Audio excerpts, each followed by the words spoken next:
Polisi menangkap seorang pria saat mengantar 15 kg heroin di Asahan, Sumatera Utara.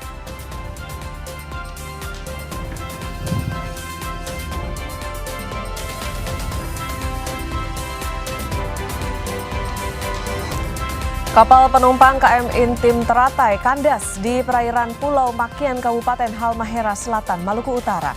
246 penumpang berhasil dievakuasi, meski data manifest 149 orang.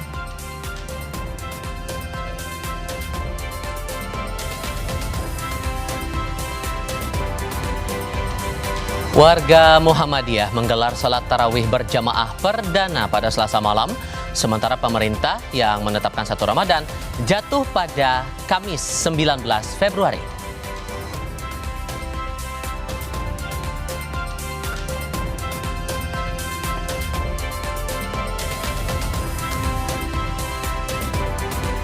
Memasuki Ramadan, harga sejumlah bahan pangan melonjak di beberapa daerah, kenaikan bahkan lebih dari 100%. Bagaimana menjaga harga pangan tetap terjangkau di bulan Ramadan? Adakah langkah antisipasi yang bisa dilakukan? Kita akan bahas dalam segmen dialog pagi ini.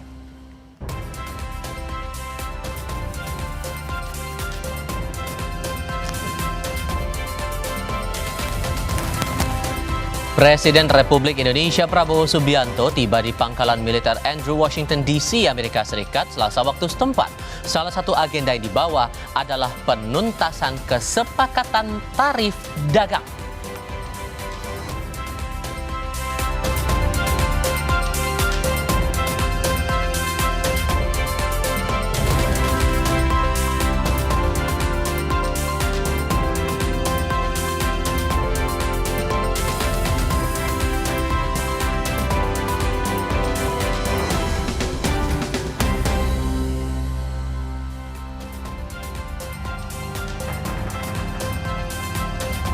Halo selamat pagi saudara, Sapa Indonesia Pagi kembali hadir hari ini Rabu 18 Februari 2026 bersama saya Putri Oktaviani. Dan saya Tifal Solesa untuk Anda yang memulai 1 Ramadan hari ini, memulai bulan puasanya di hari ini. Semoga no drama-drama klub ya, baru berapa jam loh ini, belum nyampe 6 jam, belum setengah hari. Semoga semuanya berjalan dengan lancar tanpa ada kendala apapun. Tapi buat yang baru akan memulai Ramadan, memulai puasa besok nih, coba deh disiapin dulu buat nanti malam tarawihnya, jangan sampai bolong ya. Ini baru hari pertama, nanti malam loh itu. Siap-siapin dirinya. Biasanya yang nggak bolong juga bukan hanya sholat tarawihnya, tapi juga belanjanya. Kalau kemarin di hari terakhir long weekend itu kayak kalau ke mall rame banget ya. Jadi memang banyak yang belanja kebutuhan untuk berpuasa, termasuk yang sudah sahur, begitu untuk menyiapkan juga buat buka puasa gitu, termasuk juga yang pada nyiapin bukber.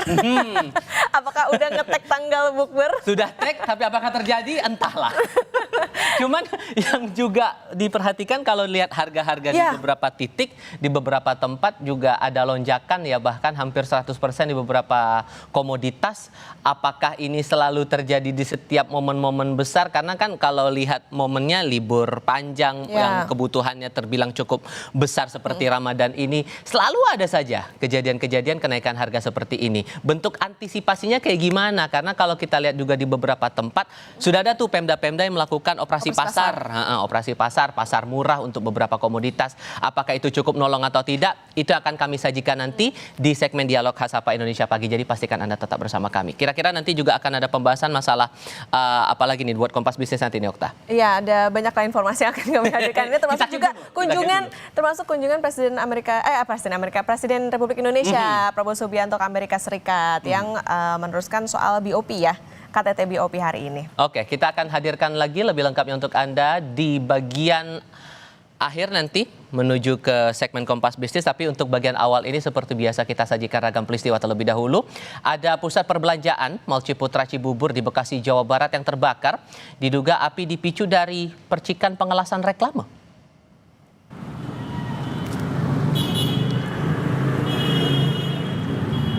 Mall Ciputra kebakaran nih, Mall Ciputra kebakaran. Kepulan asap hitam pekat membumbung saat api membakar lantai 1 gedung pusat perbelanjaan.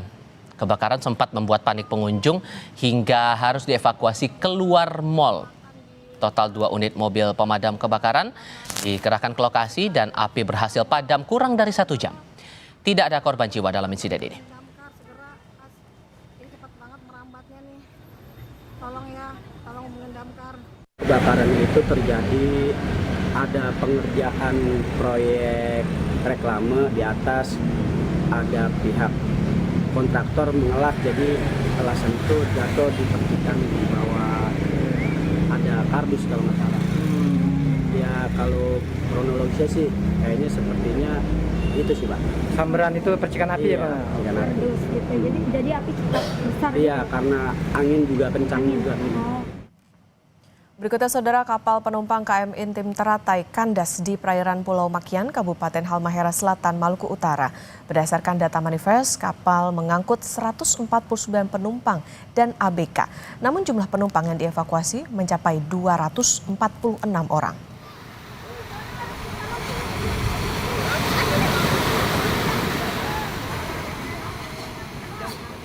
Warga merekam momen saat kapal penumpang kandas usai diterjang gelombang setinggi 4 meter. KM Inti Teratai awalnya bertolak dari Pelabuhan Babang Halmahera Selatan menuju Pelabuhan Bastiong Ternate pada Senin malam. Namun pada Selasa dini hari, kapal mengalami gangguan mesin akibat diterpa angin kencang dan gelombang tinggi hingga kandas di perairan Pulau Makian.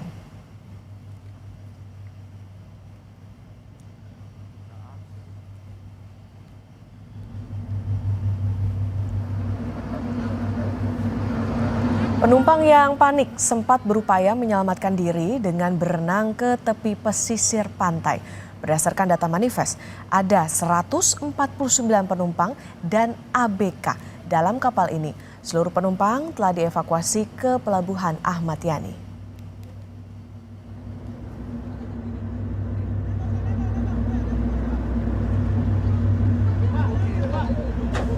Kapal KM Intim Teratai yang kandas di sekitar perairan Pulau Makian. Kalau sesuai manifest, kami mendapat informasi bahwa penumpang itu sekitar 130 atau 149 dengan api. Kami terus dengan tim SAR gabungan sedang mengupayakan proses evakuasi. Sementara itu, tim SAR telah mengevakuasi 246 orang, di mana 14 orang diantaranya luka berat. Kepala SAR Ternate Iwan Ramdhani bilang 14 korban luka usai melakukan evakuasi secara mandiri. Selanjutnya, para korban dibawa ke RSUD Hasan Basri untuk penanganan medis.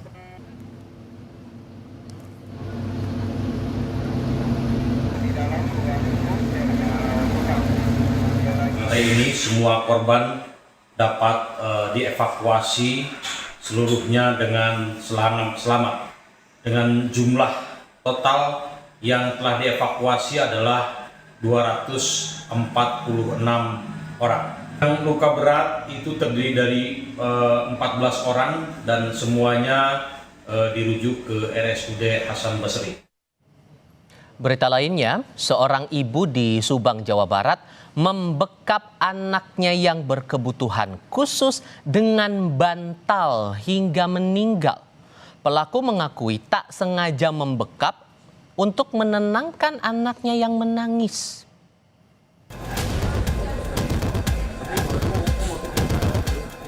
Di sebuah rumah kontrakan Kelurahan Sukamelang, Subang, Jawa Barat, seorang ibu membekap anaknya yang berusia 6 tahun hingga meninggal.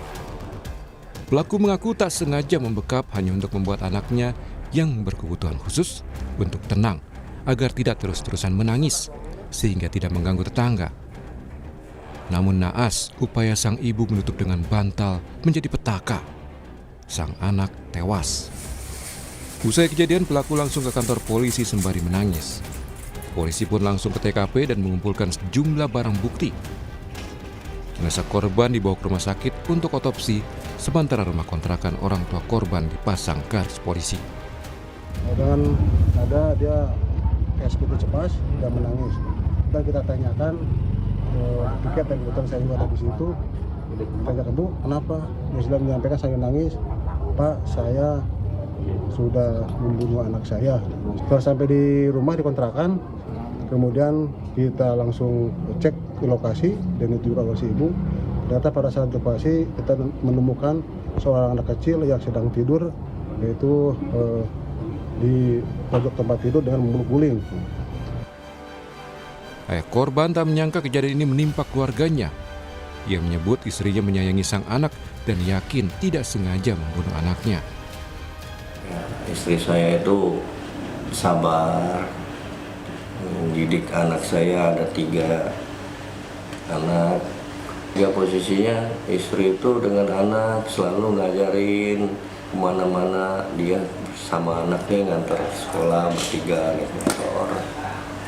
Terus dia dengan anak yang nomor 2 itu sayang sekali. Posisinya dia ngajarin anak sholat.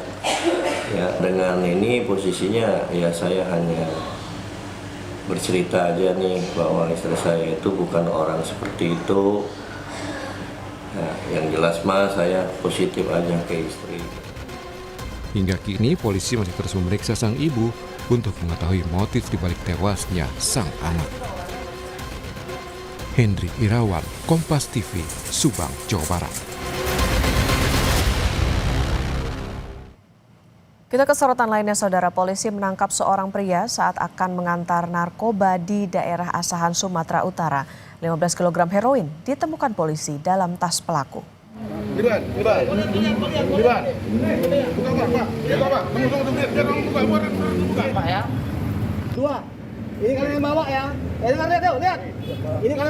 Pelaku tak berkutik saat anggota Subdit 4 Direktorat Tindak Pidana Narkoba Bareskrim Polri menangkapnya di Jalan Lintas Tanjung Balai, Asahan, Sumatera Utara. Saat digeledah, polisi menemukan 15 kg heroin dalam tas pelaku. Rencananya, heroin akan diantar dari Tanjung Balai ke seseorang yang masih menjadi DPO di wilayah Simpang Kawat, Kisaran, Kabupaten Asahan. Ya, oke. Tim 4 Direktorat Tindak Pidana Narkoba Bareskrim Mabes Polri berhasil mengamankan 1 orang tersangka narkotika golongan 1 di jalur lintas Tanjung Balai Asahan, Sumatera Utara, beserta barang bukti 15 bal narkotika jenis heroin yang dibawa di dalam tas. Berdasarkan keterangan tersangka, barang bukti berasal dari Tanjung Balai. Topik selanjutnya, saudara, pemerintah menetapkan 1 Ramadan 1447 Hijriah jatuh pada Kamis besok 19 Februari. Penetapan 1 Ramadan pada Kamis 19 Februari berdasarkan hasil sidang isbat pada Selasa malam. Pasalnya, posisi hilal di wilayah Indonesia tidak ada yang memenuhi kriteria. Kementerian Agama sebelumnya telah melakukan pantauan hilal di 96 titik seluruh Indonesia. Penentuan awal Ramadan menggunakan metode gabungan hisab atau perhitungan astronomi dan Rukyatul Hilal atau pengamatan bulan sabit pertama.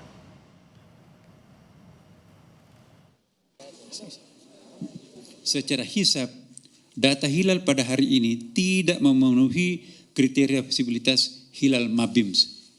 Dengan demikian, berdasarkan hasil hisab serta tidak adanya laporan hilal terlihat, disepakati bahwa 1 Ramadan 1447 Hijriah jatuh pada hari Kamis 19 Februari 2026.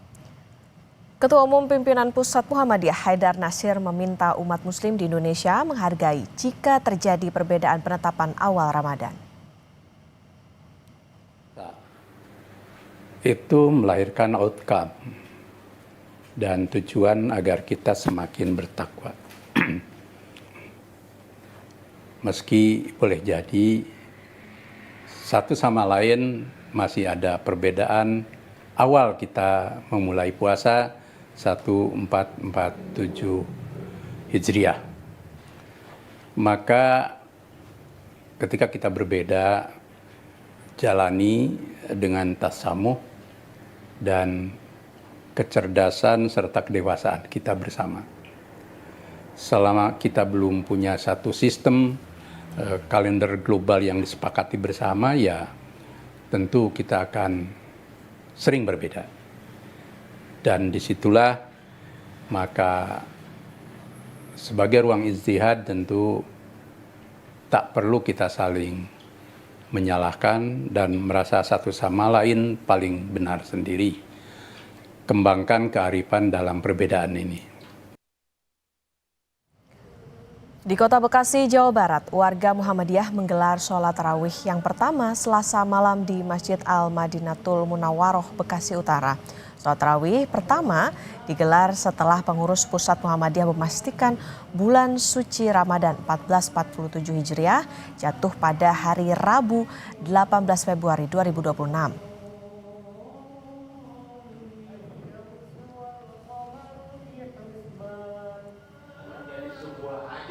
Sholat tarawih perdana juga dilaksanakan di Masjid Al-Hikmah Bampel, Merauke, Papua Selatan. Pelaksanaan sholat tarawih dilakukan di Masjid Al-Hikmah Bampel untuk menyambut awal Ramadan 1447 Hijriah.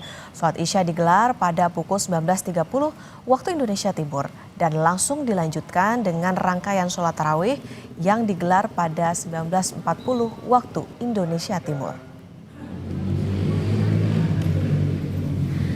Allahu Akbar. Alhamdulillahilladzi hadana siratal mustaqim. Memasuki bulan Ramadan, harga sejumlah bahan pokok naik signifikan seperti harga cabai di Madiun, Jawa Timur yang tembus Rp120.000 per kilogram. Kami punya laporan langsungnya di beberapa daerah. Sesaat lagi.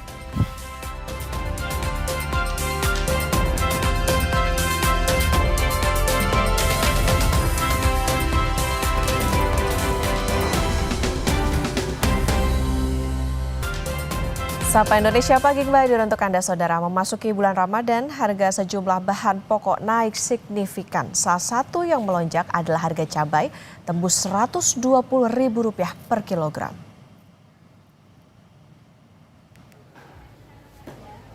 Tak hanya rasanya yang pedas, harga cabai semakin pedas memasuki Ramadan. Di Madiun, Jawa Timur, harga cabai rawit tembus Rp120.000 per kilogram. Pedagang di Pasar Besar Kota Madiun bilang, harga cabai rawit naik signifikan dalam 3 hari, dari sebelumnya sekitar Rp80 hingga Rp90.000 per kilogram. Untungnya, harga cabai jenis lainnya masih terbilang stabil. Cabai merah besar di harga Rp50.000 per kilogram, dan cabai merah keriting Rp45.000 per kilogram. Hampir 120 per kilogram. ya. Sebelumnya berapa? Karena 3 hari kemarin 80, 90. Naiknya cukup drastis, Bu ya? Ya. Tapi yang lain stabil kok. Stabil. Tapi yang lain enggak. Sementara di Pasar Induk Segiri, Samarinda, Kalimantan Timur, harga cabai lokal tembus Rp90.000 per kilogram dari sebelumnya Rp30.000. Dan harga cabai rawit hijau kini Rp70.000 dari harga Rp40.000 per kilogram. Harga lagi naik, Bu ya? Ya, lombok rawit hijau 70 sekilo.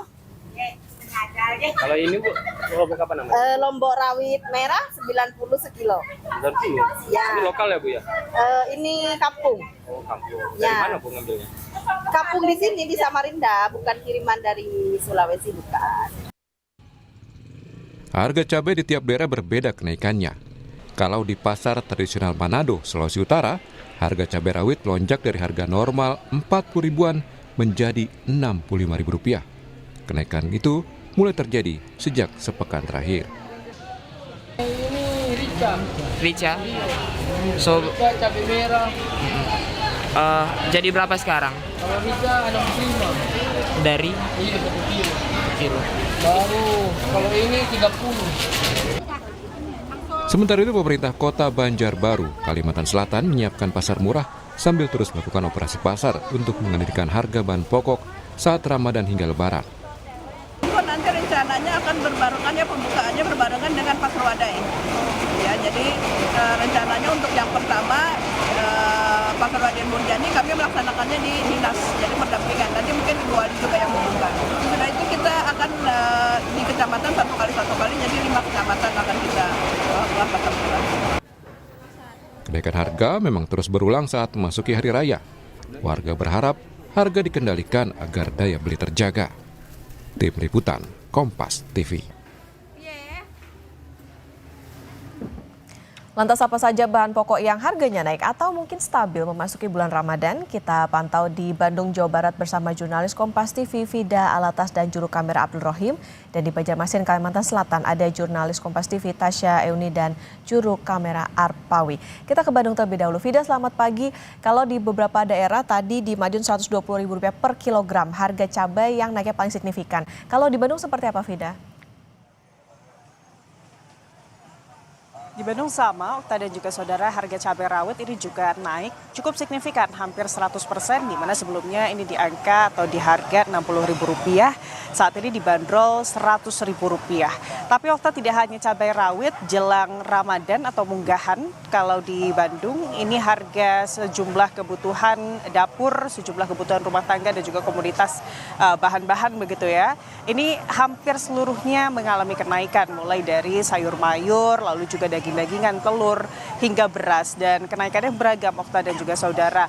Yang paling tinggi naiknya memang ada di cabai rawit, yang tadi sebelumnya saya sebutkan di angka Rp40.000. Dan kalau untuk sayur-sayuran, kenaikan ini atau untuk bumbu-bumbu dapur begitu ya, Okta dan juga saudara, kenaikan ini berkisar dari Rp10.000 hingga Rp40.000.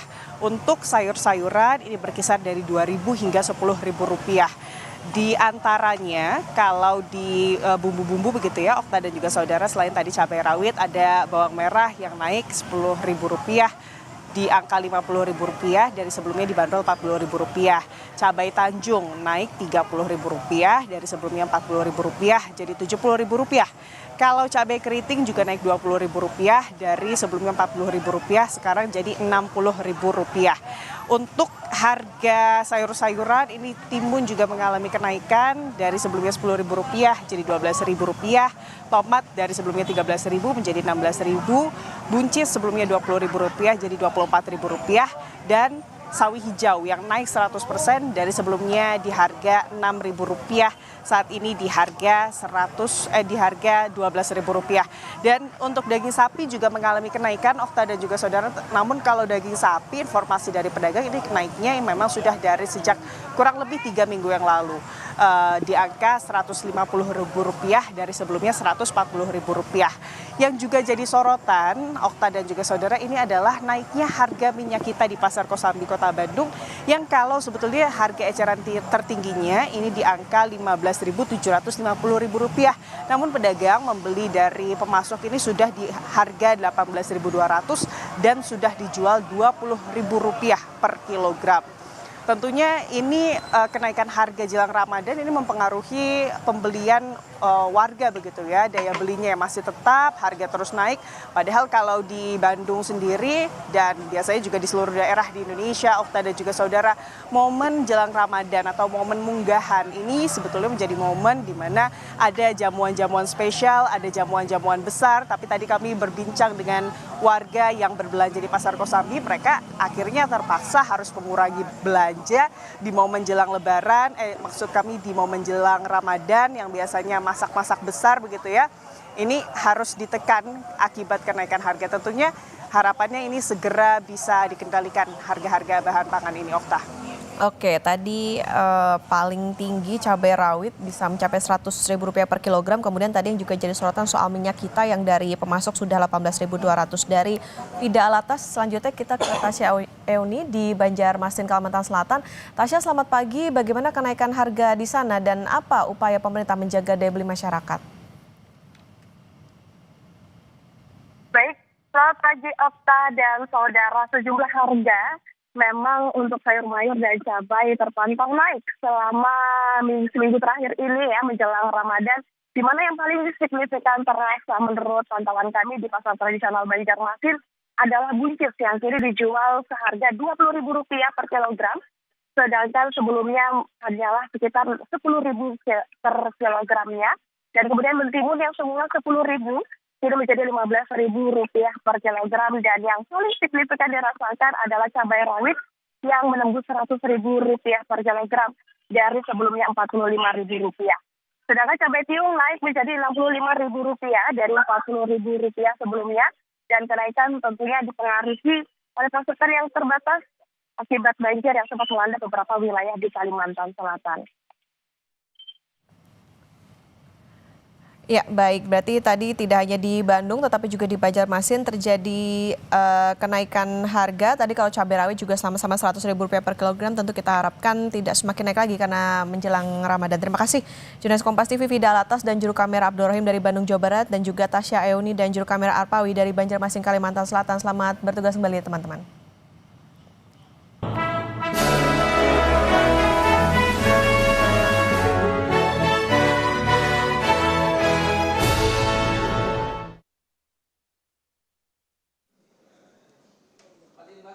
Pimpinan Mahkamah Agung Republik Indonesia memberikan pembekalan kepada puluhan hakim peserta pelatihan hakim ekonomi syariah yang akan mengikuti program pelatihan di Riyadh, Arab Saudi.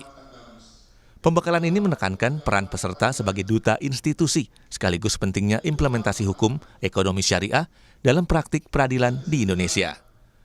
Pembekalan pelatihan hakim ekonomi syariah tahun 2026 digelar Mahkamah Agung pada Jumat 30 Januari 2026 bertempat di lantai 2 Tower Mahkamah Agung Jakarta. Sebanyak 32 hakim peradilan agama tingkat pertama dan banding dari berbagai daerah di Indonesia mengikuti kegiatan ini. Peserta merupakan hakim terpilih yang telah lolos seleksi untuk mengikuti pelatihan hukum ekonomi syariah di Higher Judicial Institute Universitas Islam Imam Muhammad bin Saud, Riyadh, Arab Saudi. Dalam pembekalannya, Ketua Mahkamah Agung Republik Indonesia, Sunarto, bilang semua peserta merupakan duta Mahkamah Agung yang membawa amanah besar atas nama institusi dan negara. Ketua MA berpesan agar peserta menjaga sikap, perilaku, dan kesehatan selama mengikuti pelatihan, serta menjunjung tinggi nama baik Mahkamah Agung dan Negara Kesatuan Republik Indonesia. Ketua Delegasi Pelatihan menilai pengalaman langsung mempelajari sistem ekonomi Islam di Arab Saudi menjadi bekal penting bagi hakim peradilan agama. Terlebih, Arab Saudi dinilai sebagai salah satu rujukan utama dalam penerapan ekonomi syariah yang relevan dengan tugas peradilan agama di Indonesia. Dengan dapatnya pengalaman dari pemerintahan Arab Saudi, di sini kan adalah ekonomi Islam. Badan Peradilan Agama di sini menangani ekonomi syariah. Tentunya karena ekonomi syariah itu berasal dari negara Islam, khususnya asalnya negara Islam itu dari Arab Saudi, makanya pembelajaran nanti di sana diharapkan dapat meningkatkan kualitas daripada peradilan agama di sini di dalam menangani masalah ekonomi syariah. Ini adalah pembelajaran di Riyadh, Arab Saudi adalah untuk meningkatkan permasalahan-permasalahan yang mungkin belum tercakup di Indonesia, maka kita menimba ilmu di sana. Utamanya tentang apa tadi yang kepailitan syariah, nanti akan kita menimba ilmu di sana untuk diterapkan di Indonesia. Melalui pelatihan ini, Mahkamah Agung berharap hakim dapat meningkatkan kualitas penanganan perkara ekonomi syariah serta memperkuat peran peradilan agama dalam menjawab tantangan hukum ekonomi syariah di Indonesia. Tim Liputan Kompas TV.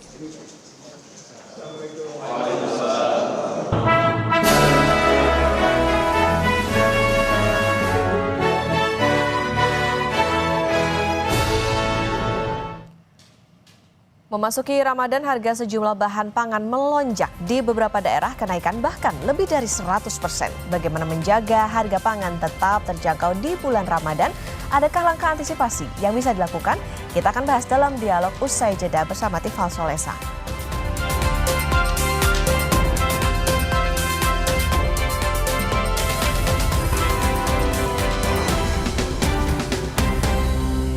Silaturahmi itu harus nyambung terus. Kayak bihun doroku, mie burung dara, mie telur urang.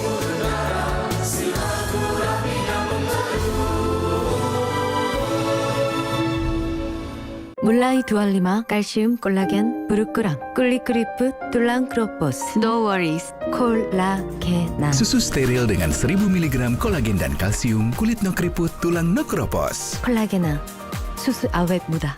Memang Hotin DCL beda dengan yang biasa. Karena rematik, keselio, dan nyeri sendi bukan sakit biasa. Pakai Hotin DCL. Bahan aktif DCL-nya meresap ke pusat sakit. Panasnya pas, redakan nyeri sendi dan keselio. Hotin DCL. Sendi harus dijaga, apalagi kalau usia sudah bertambah. Jika perlu, minum Wellmove, bantu jaga kesehatan sendi. Wellmove diproduksi dengan teknologi modern dan halal. Wellmove, bergerak itu nikmat. Bulan puasa itu, waktunya kita ngejar pahala. Walau puasa, aktivitas harus tetap jalan. Makanya mineral tubuh harus tetap terjaga. Untungnya ada Le Mineral, satu-satunya yang nyantumin mineral di kemasannya. Itu benar, Le Mineral mengandung mineral alami, hasilkan rasa yang lebih segar, jaga tubuh bekerja optimal saat berpuasa. Alhamdulillah, seger. Kayak ada manis-manisnya. Le Mineral, penuhi kebutuhan mineral selama berpuasa. Oh no, pakai Ciptaden Fresh Maxi Cool Buds dengan Blue Gel Technology. Red Zap usir bakteri, bau mulut, nafas segar lebih lama. First day jadi fresh day. Ciptaden Fresh Maxi Cool, fresh and cool to the max. Lain. Sistem keuangan dikorup tikus rakus. Nakula dan Sadewa mengejar Sangkuni.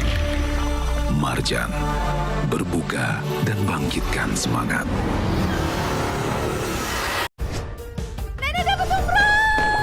Kejutan tutup botol Ramadan Aku Pipa dimulai. Hadiah spesial hanya selama Ramadan. Ada produk elektronik, uang, temukan hadiahnya di semua ukuran Aku Pipa selama Ramadan dari Wingfood. Ramadan berawal dari hening yang paling lembut. Lalu warna-warna itu mulai berbicara. Dan ketika hari perlahan meregang, hijau teduh mengalun di sepanjang mudik. Semua warna ini mengalir ke satu tempat. Rumah, tempat ternyaman untuk hati kembali pulang. Seperti kita di setiap Ramadan. Temukan kehangatan warna Ramadan bersama Nippon Paint. Wow, kirain pot, taunya Fresh Care Smash yang lagi viral. Fresh Care Smash 4-in-1. Tren baru, double inhalernya unik, nonjok segernya. Smash matcha, Gen Z banget. Dan Smash fruity, fun, bikin happy. Fresh Care Smash, ekspresikan gayamu. Produktif di pagi hari, hasilnya pasti lebih berkualitas. Seperti lebah madu TJ, mencari sumber madu yang baik, dipanen di kematangan yang tepat, bantu jaga sehatmu. Madu TJ, kebaikan dari alam. Dunia terus berputar. Begitu banyak hal yang berakhir, namun banyak juga yang kembali dalam bentuk baru, memberi harapan baru. Seperti botol plastikmu yang dapat menjadi barang baru lagi melalui gerakan ekonomi sirkular nasional Le Mineral. Kini, plastik tidak lagi menjadi sampah, namun terus berputar dengan dipilah dan didaur ulang menjadi baru. Semua bisa mengambil peran penting dalam perputaran itu dari hulu ke hilir. Mulai dari kamu yang memilah sampah dari rumah, pemulung yang mengumpulkannya, hingga pekerja pabrik yang mendaur ulang. Bersama gerakan ekonomi sirkular nasional Le Mineral, mari jadikan botol plastikmu jadi baru lagi.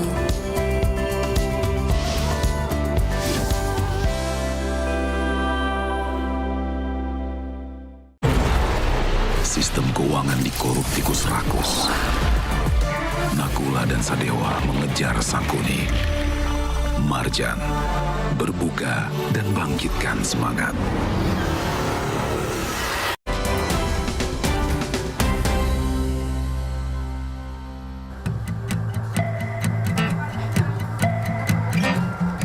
Jelang Ramadan, harga sejumlah bahan pokok naik.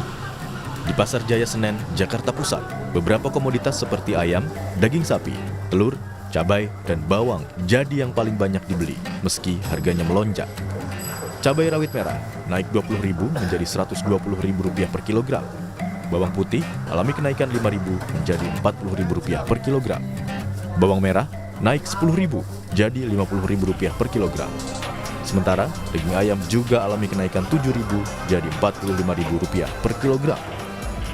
Pedagang bilang kenaikan harga sejumlah bahan pokok ini sudah terjadi sejak seminggu terakhir jelang Ramadan. Kan 120 hari ini, ya sebelumnya kan 100.000, karena kenaikannya 20.000 di 120. Bawang putih dari 35 jadi 40, bawang merah dari 40 jadi 50, itu aja sih. Biasanya kalau harga standar, omset saya sampai 3 juta, 35, paling sekarang paling 2 juta kita setengah, omset saya itu. Untuk sekarang harganya 45.000 Kak. Dari harga 38.000. Kenaikannya udah hampir seminggu sih Kak. Untuk jumlah pembelian pasti berkurang Kak. Untuk ayam mahal ini biasa beli 2 kilo, bisa 1 kilo, 5 kilo, 3 kilo gitu Kak. Menyesuaikan sih Kak dengan budget. Kita sih maunya ya pemerintah bisa lah gitu ya, ini pasar ya apa maksudnya membantu kita lah ya rakyat yang menengah ke bawah gitu kan. Karena terasa kan gitu kalau kita ini berasa banget gitu naiknya bisa bedanya jauh ya gitu kan. Makanya ya kita tolong deh mudah-mudahan harga stabil gitu sampai menjelang lebaran gitu. Harapan kita. Di pasar tradisional Kiara Condong, Kota Bandung, jelang Ramadan, harga daging sapi naik menjadi Rp130 hingga Rp150.000 per kilogram. Selain pasokan daging berkurang, banyaknya konsumen yang membeli daging sapi untuk kebutuhan awal puasa menjadi salah satu penyebab naiknya harga daging. Kalau yang bagus 150 ngeteng. 150. Ya, ada yang 140, ada 130, gimana bagiannya? Omsetnya memang nambah, cuman untungnya justru bukan nambah. Jadi kita ngurangin karena kita udah mentok di harga 150, jualnya nggak bisa lebih. Karena saking harga belinya kita tetap naik terus. Di Pasar Minggu, Kota Bengkulu, hampir sepekan, harga daging ayam potong naik dari semula Rp35.000 per kilogram, kini menyentuh harga Rp45.000 per kilogram. Diakui pedagang, kenaikan terjadi secara perlahan setiap harinya. Kenaikan harga dikarenakan tingginya permintaan dari masyarakat jelang Ramadan dan terjadi hampir setiap tahun. Hari ini harga ayam ada kenaikan 45 sekarang. 45, udah berapa hari? 3 hari jalan. Ini faktornya apa? Mungkin menjelang hari-hari puasa ini lah, masih 4 hari. Mungkin kemungkinan ya naik lagi nih. Sementara itu, berbagai upaya dilakukan pemerintah demi menjaga stabilitas harga kebutuhan pokok. Pemerintah Provinsi Bali menggelar gerakan pangan murah di halaman kantor Gubernur Bali. Berbagai kebutuhan pokok dijual dengan harga di bawah pasaran, mulai dari beras, minyak goreng, telur ayam, dan bahan pangan lainnya. Selain menjaga stabilitas harga bahan pokok, gerakan pangan murah menjadi ajang promosi produk unggulan lokal Bali. Kita melaksanakan gerakan pangan murah secara serentak di seluruh Indonesia. Untuk Bali kita laksanakan di depan kantor Gubernur Bali. Kita artinya hadir di tengah-tengah masyarakat untuk memberikan harga yang sangat spesial, jauh di bawah harga pasar. Contohnya beras, agar masyarakat kita juga dapat menikmati harga yang wajar, yang harga yang murah. Gerakan pangan murah juga digelar di halaman Kelurahan Arjo Winangun, Kota Malang, dengan harga yang lebih murah dari harga pasaran. Beras misalnya dijual mulai harga Rp57.000 per 5 kg, minyak goreng Rp14.000, telur ayam Rp28.000 per kilogram, cabai Rp75.000 per kilogram di tengah harga per kilonya yang terus naik. Wali Kota Malang bilang, gerakan pangan murah ini digelar sebagai langkah antisipasi agar harga bahan pokok terkendali. Jadi kita antisipasi sebelum Ramadan, antisipasi juga antisipasi raya, agar harga bahan pokok ini dapat terkendali.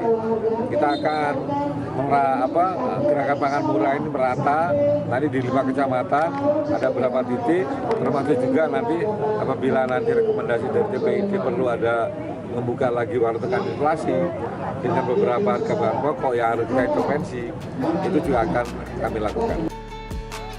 Salah satu penyebab naiknya harga bahan pokok jelang Ramadan adalah periode masa tanam dan panen, serta terbatasnya pasokan. Warga berharap pemerintah bisa menekan kenaikan harga jelang Ramadan untuk membantu warga memenuhi kebutuhan sehari-hari. Tim Liputan, Kompas TV.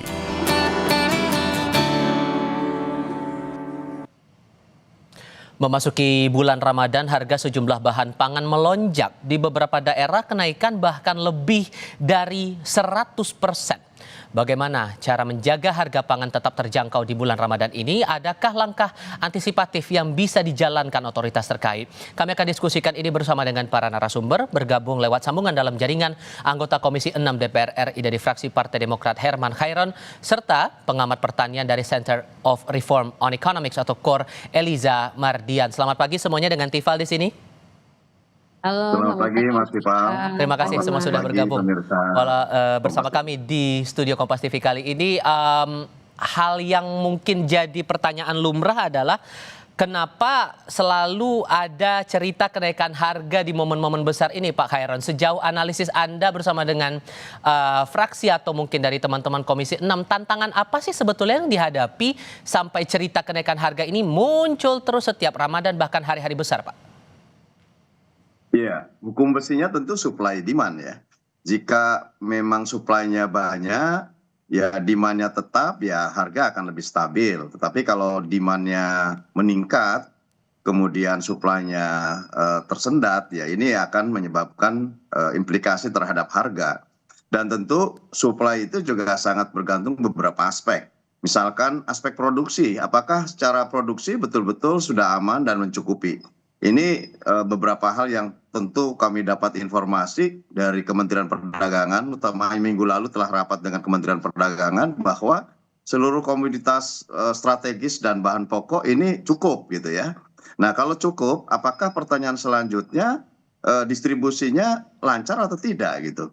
Nah ini kan juga menjadi pertanyaan. Nah bahkan juga iklim juga sangat mempengaruhi.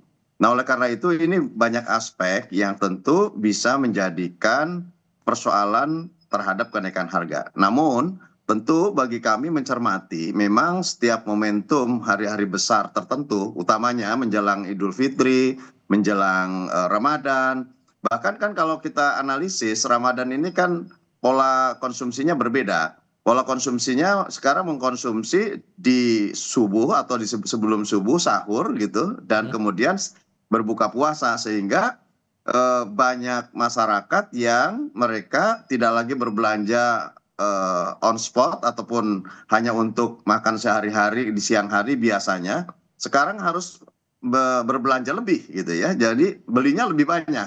Nah sehingga demand ataupun pembelian lebih besar daripada hari biasanya karena harus menstok cukup, bahkan mungkin tidak hanya untuk 1 hari, ini harus stok untuk 2-3 hari. Nah oleh karenanya memang di awal-awal pasti ada shock market sehingga kemudian ini menimbulkan tingkat harga yang lebih tinggi. Oleh karenanya saya kira sudah tepat lah kalau pemerintah kemudian mendorong harus segera ada operasi pasar. Kemudian operasi pasar juga jangan bergantung hanya kepada institusi tertentu. Misalkan Badan Pangan yang saat ini memang ditugasi untuk menstabilkan harga di tingkat pasar, juga ini harus siap gitu ya. Kementerian Perdagangan juga harus siap di dalam mengantisipasi terhadap kebutuhan yang ini menjadi kebutuhan pokok dan strategis, sehingga kemudian tidak memicu terhadap tingkat harga. Lebih lanjut soal itu, sorry Pak saya potong. Kalau soal pasar atau operasi pasar mungkin kita akan bahas di sesi yang lain begitu setelah ini. Cuman kalau yang mau jadi fokus saya adalah kalaupun kemudian masalah supply dan demand itu jadi tantangan Pak, apalagi momennya Ramadan dan pola konsumsinya jadi berbeda, tapi kok kejadian terus tiap tahun seperti ini polanya Pak? Apakah Anda melihat ini antisipasinya yang minim atau ada hal lain sebetulnya dari rantai pasok yang jadi PR? Nah, yang kedua sebetulnya ini aspek psikologis ya. Ini seperti menjadi tradisi bahwa menjelang Ramadan, ya menjelang Idul Fitri, harga itu di tingkat pedagang pun dinaikkan gitu. Nah, apakah kenaikan di tingkat pedagang, di tingkat pengecer, ini juga terjadi di tingkat distributor? Ini harus dicek ya. Kalau misalkan memang kenaikan di tingkat distributor, apakah kenaikan ini juga terjadi kenaikan di tingkat produksi? Karena apa? Kalau produksinya masih cukup semestinya ya di tingkat distributor tidak perlu naik. Nah kalau di tingkat distributor terjadi kenaikan, berarti ada space yang ini dilakukan oleh para spekulan. Karena menganggap bahwa memang dalam momentum menjelang Ramadan Idul Fitri, ini masyarakat pasti beli. Pasti akan membeli lebih banyak. Nah oleh karenanya situasi ini kadang-kadang spekulan kemudian menaikkan harga dengan semaunya. Dan undang-undang sebetulnya sudah melarang terhadap para spekulan yang kemudian menaikkan harga pada tingkat tertentu yang ini menyebabkan kerugian bagi masyarakat. Ini bisa ditindak secara hukum. Oleh karenanya kalau tadi ada operasi pasar, ada beberapa institusi yang melakukan pasar murah, menurut saya penegakan hukum juga harus dilakukan sehingga penelusuran apakah ada permainan para spekulan, kemudian kenaikan tingkat harga dilakukan oleh para distributor yang mereka sesungguhnya tidak ada alasan untuk menaikkan harga karena supply-nya cukup, ini juga bisa dikenakan secara hukum. Mbak Liza juga menangkap hal yang sama bahwa cerita soal kenaikan harga ini selalu terjadi gara-gara yang perspektif yang disampaikan Pak Khairon, atau justru Anda menangkap ada fenomena lain yang selalu muncul seperti ini? Ya, betul sekali apa yang disampaikan oleh Pak Khairon tadi ya, beberapa hal mulai dari ada peningkatan demand, supply-nya, dan juga dari rantai distribusi, serta ada struktur pasar yang membuat ada spekulan-spekulan. Nah, jadi memang kenapa harga pangan menjelang Ramadan ini selalu naik dan itu terus berulang, kok nggak diantisipasi aja oleh pemerintah dari jauh-jauh hari? Sebetulnya ini karena berbagai macam faktor. Pertama tadi ada peningkatan agregat demand, sementara dari sisi supply ini sulit mengikuti karena kan agregat demand di bulan puasa ini kan meningkat tajam ya. Sementara supply ini relatif tetap dan biasanya ini kan ada waktu panennya nih, jadi nggak bisa menyesuaikan langsung ketika ada demand shock yang meningkat seperti itu. Dan ditambah lagi ada ekspektasi para pelaku pasar, di mana ekspektasi kenaikan harga itu tadi.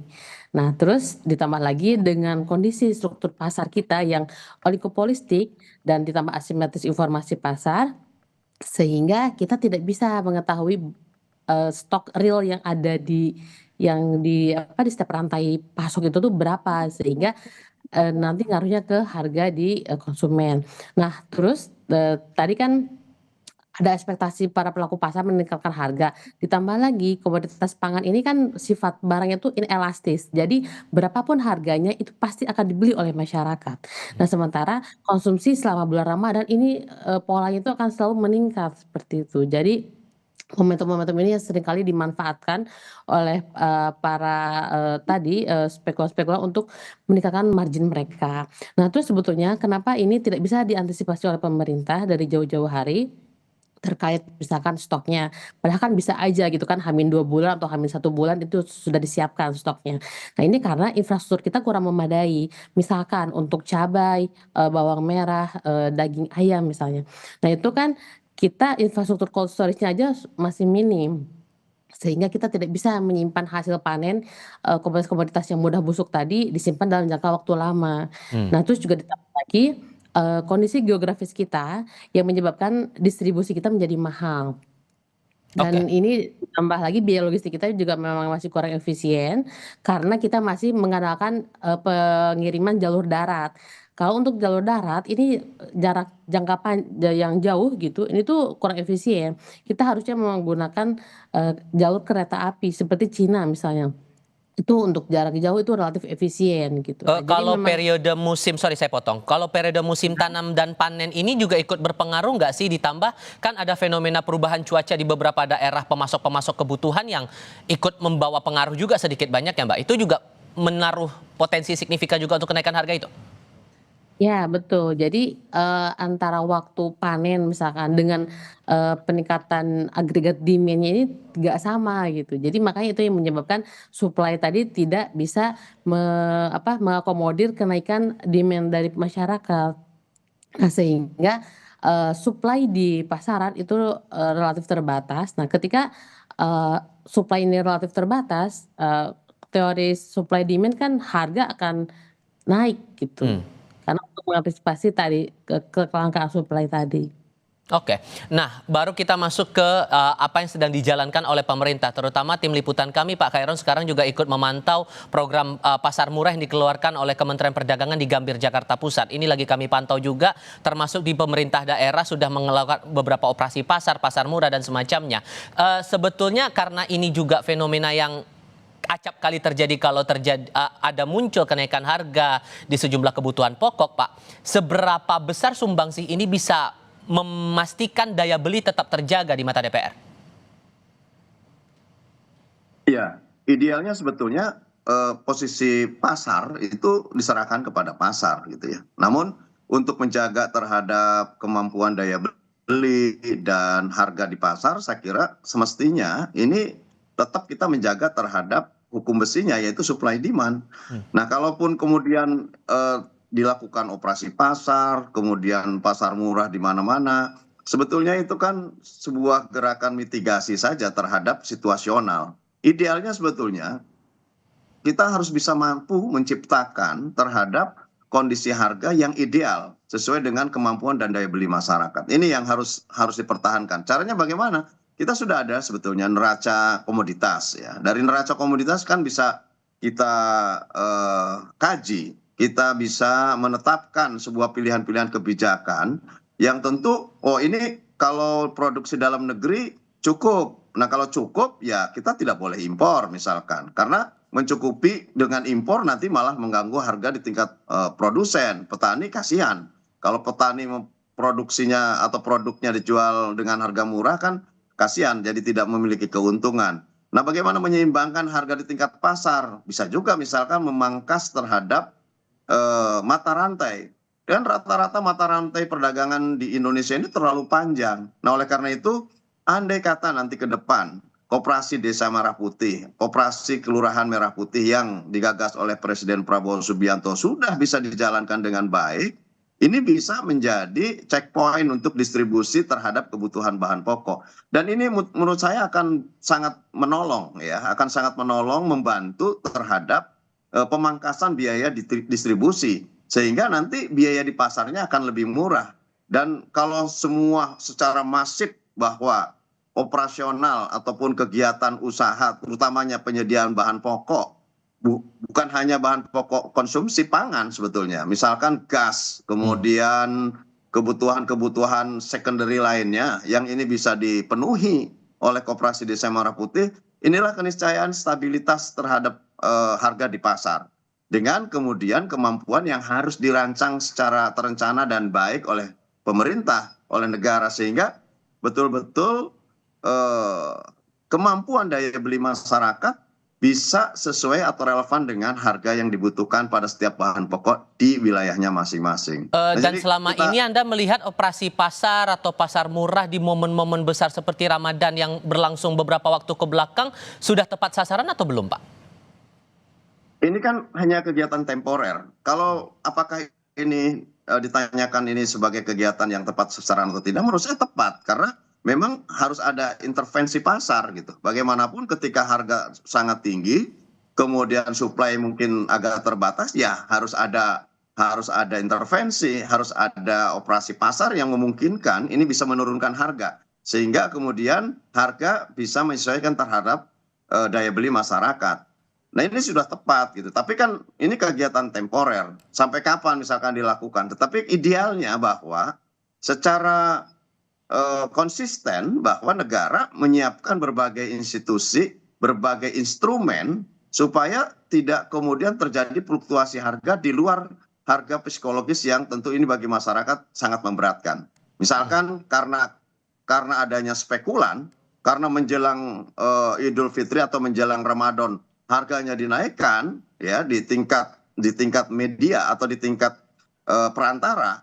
Nah ini yang harus dijaga gitu. Sehingga kalau ada instrumen dan infrastruktur negara yang sampai kepada menjamin terhadap tingkat konsumen, saya kira ini yang harus ke depan betul-betul dijaga. Dan Koperasi Desa Merah Putih saya kira bisa menjadi instrumen itu. Selain tentu Bulog yang saat ini memiliki gudang, memiliki infrastruktur sampai ke tingkat kabupaten kota di seluruh Indonesia, ya perannya harus diperkuat, perannya harus ditambah, bukan hanya menjaga beras, tapi menjaga 9 bahan pokok seperti di era sebelumnya.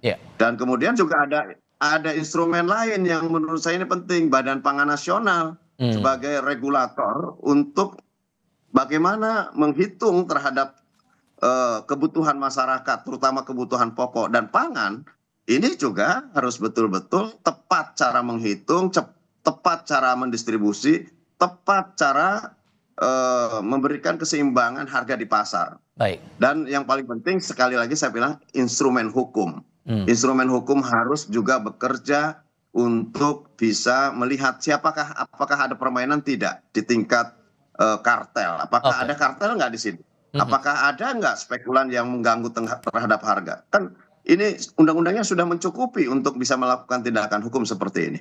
Oke, nah kalau dari analisis Anda Mbak Liza soal pola operasi pasar, operasi murah yang berjalan untuk momen-momen besar seperti Ramadan atau Lebaran, selama ini yang Anda lihat yang biasanya di drop atau dilakukan di pasar induk itu bisa diubah lagi karena kan ini harus ada pihak-pihak semua yang merasakan dampak dari kenaikan harga itu bisa tersentuh, apalagi kalangan menengah bawah yang umumnya nggak langsung belanja ke pasar induk. Untuk pola distribusi atau pelaksanaan operasi pasar ini ada yang perlu disesuaikan nggak kira-kira?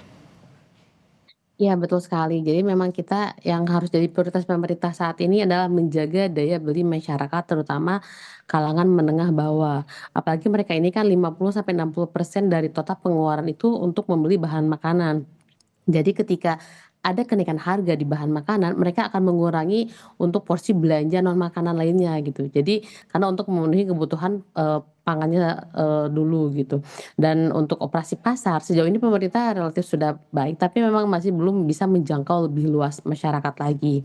Nah, karena kan sekarang ini operasi pasar banyaknya di pasar induk. Nah, sementara pola belanja masyarakat kalangan menengah bawah mereka ini biasanya belanjanya itu dengan volume kecil dan juga jarak terdekat dari rumahnya mereka karena agar tidak mengeluarkan lagi biaya ongkos gitu kan transportasi. Nah, jadi lebih baik pemerintah ke depan itu memperbanyak titik-titik untuk operasi pasar. Jadi seperti SIM keliling. Jadi misalkan di pasar tertentu yang di situ banyak kalangan menengah bawahnya, di situ dilakukan operasi pasar dan itu intens seperti itu dan tidak hanya beberapa waktu aja tapi misalkan setiap hari selama Ramadan. Nah, jadi kan dengan adanya gerakan operasi pasar yang ini sebetulnya tidak hanya melibatkan pemerintah pusat atau daerah ya, tapi ada institusi lain misalkan seperti waktu itu pernah Bank Indonesia pernah melakukan operasi pasar gerakan pangan murah gitu di Jawa Tengah waktu itu kan. Nah, jadi ini sebetulnya bisa yang diajak oleh pemerintah untuk melakukan operasi pasar di setiap daerah di Indonesia dan ini harus intens waktunya setiap hari dan setidaknya ini akan membuat masyarakat terutama kalangan menengah bawah ini mereka terbantu gitu karena ada bahan pangan yang relatif murah terjangkau karena memang disubsidi oleh pemerintah. Oke. Atau lainnya seperti itu. Oke, tapi di sisi lain kalau saya mengutip pernyataan dari Kepala Biro Hubungan Masyarakat Kemendak, Nimade Kusuma Dewi, selain melakukan pasar murah itu tadi Mbak, ada beberapa upaya lain untuk mengoptimalkan kondisi yang ada sekarang ini dengan mengoptimalkan SPHP, meningkatkan pasokan melalui fasilitas distribusi komoditas dari wilayah produksi ke sentra konsumsi, sampai mendorong percepatan realisasi importasi untuk komoditas tertentu yang masih butuh pasokan dari luar negeri. Yang mana menurut Anda yang kayaknya realistis untuk melihat fenomena atau kebutuhan yang ada sekarang untuk bisa dijalankan oleh otoritas terkait? Ya, jadi sebetulnya tadi strategi-strategi tadi itu adalah quick wins. Jadi itu untuk hanya bersifat jangka pendek ya. Nah, tapi kan sebetulnya persoalan yang tadi diceritakan di awal itu kan fundamental kan. Karena struktur pasar kita yang oligopolistik, karena distribusi kita yang masih panjang, bagaimana kita bisa menekan margin di setiap memotong rantai pasoknya dan biaya logistik, terus juga infrastruktur untuk cold storage, pergudangan dan lainnya, dan serta ketersediaan data tadi agar tidak terjadi asimetris informasi pasar. Nah, sebetulnya strategi misalnya seperti operasi pasar, percepatan kuota impor segala macam. Nah, itu tuh ada bersifat jangka pendek. Nah, misalkan untuk bawang putih itu kan kita 95% impor ya dari luar negeri gitu kan. Nah, apakah percepatan impor ini bisa menjadi salah satu solusinya? Ya sebetulnya itu harusnya dilakukan dari awal tahun atau misalkan di akhir tahun sebelumnya gitu, bukan sekarang ini karena kan proses importasi kan tidak semudah kita seperti membeli di marketplace gitu kan. Karena memang ada itu proses pengantaran yang berbulan-bulan atau berminggu-minggu gitu. Jadi memang ini harusnya dilakukan sejak akhir tahun karena sebetulnya pemerintah harusnya bisa mengestimasi kira-kira kebutuhan bahan pokok menjelang Ramadan itu berapa.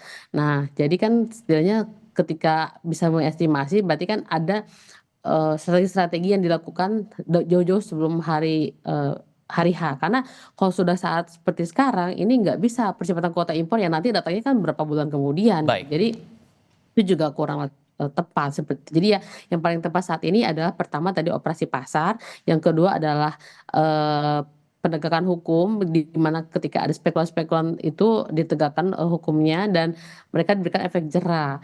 Dan yang ketiga adalah pengawasan di setiap rantai pasok tadi gitu kan. Jadi memang ini harus kerjasama antar stakeholder agar bisa menjaga harga pangan sehingga tidak terjadi harga yang begitu bergejolak gitu tinggi kenaikan. Pak Khairon, terakhir untuk Anda, sejauh mana Anda yakin bahwa penegakan hukum bagi para spekulan yang main-main harga yang membuat akhirnya ngaruh ke harga di tingkat konsumen ini bisa betul-betul ditindak, Pak?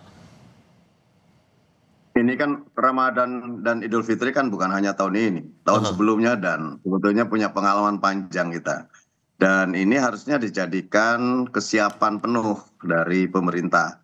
Dan saya yakin ya pemerintah telah berbuat banyak lah untuk ini. Makanya hari ini kita buktikan, bisa dilihat bahwa banyak sekali operasi pasar yang dilakukan di pemerintah daerah, di Badan Pangan Nasional, kemudian Kementerian Pertanian mungkin gitu ya. Dan ini tentu adalah semata-mata upaya mengantisipasi. Karena kenaikan harga ini kan bukan hanya terjadi menjelang Ramadan dan Idul Fitri. Sebelumnya sebetulnya sudah terjadi kenaikan harga yang tentu ini karena iklim. Tadi ada beberapa komoditas yang tentu ini bisa cepat busuk ya, tidak bisa disimpan lama, sedangkan konsumen senangnya dengan masakan segar gitu, dengan komoditas yang segar, cabai, tomat, dan beberapa komoditas yang tentu ini nggak bisa disimpan lama. Nah biasanya ini komoditas seperti ini kalau kemudian berisiko mereka harganya akan naik gitu. Tapi sebetulnya kalau bawang putih, kemudian bawang merah, ini kan juga komoditas yang bisa disimpan agak lama. Dan kalau based on-nya impor, saya kira juga semestinya sudah dapat dihitung berapa sih kebutuhan normal dari masyarakat. Intinya sebetulnya ini tinggal bagaimana penegakan aturan, regulasi, dan tentu pada akhirnya tadi ada tindakan hukum yang paling menentukan adalah aspek produksi.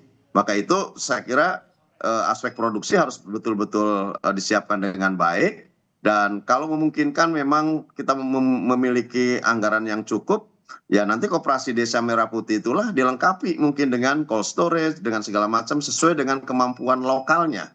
Kalau di wilayah desanya memang di situ adalah banyak hortikultura dengan komoditas tomat dan cabai, ya harus ada cold storage yang bisa menyimpan komoditas ini lebih panjang. Nah kalau ini bisa dilakukan dengan subsidi pemerintah, dengan infrastruktur yang dibangun oleh pemerintah, dan kemudian negara hadir untuk bisa melakukan stabilisasi harga, saya kira masyarakat akan sangat tenang, daya belinya akan bisa terjaga, dan komoditasnya akan bisa tersedia, terjangkau. Dan inilah keniscayaan saya kira sesuai dengan keinginan Undang-Undang Pangan nomor 18 tahun 2012, di mana masyarakat bisa mendapatkan pangan secara cukup, beragam, bergizi seimbang, tersedia dan terjangkau. Baik, Pak Khairon, Mbak Eliza, terima kasih banyak sudah mau berdiskusi dan berbagi pandangan bersama kami kali ini. Sehat selalu untuk Anda berdua, selamat pagi. Selamat pagi, terima kasih Mas Tifa. Terima kasih kembali. Kami akan hadirkan informasi lain untuk Anda usai jeda. Palestina memasuki bulan suci Ramadan. Tarawih pertama pun digelar di Masjid Al-Aqsa, Yerusalem. Tetap di Kompas TV.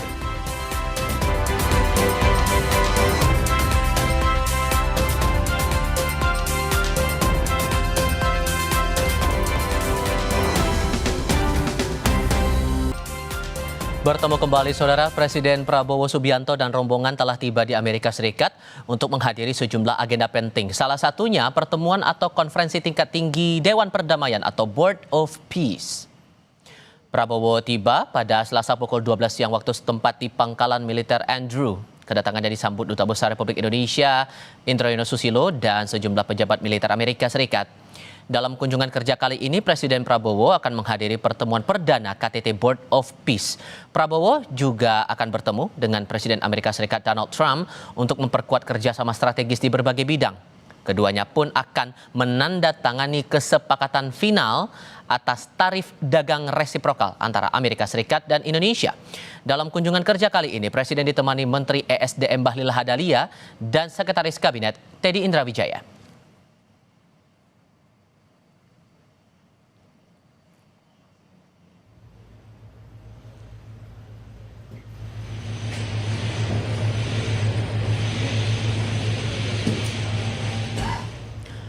Usai mendarat di Pangkalan Militer Andrew, Presiden Prabowo Subianto beserta rombongan langsung menuju salah satu hotel di Washington DC. Setibanya di sana, Presiden Prabowo disambut sejumlah diaspora. Di Amerika, Presiden Prabowo dijadwalkan menghadiri 3 agenda, yakni pertemuan dengan kelompok pebisnis Amerika Serikat pada Rabu waktu setempat dan menghadiri KTT Perdana Board of Peace serta pertemuan bilateral dengan Presiden Donald Trump pada Kamis waktu setempat.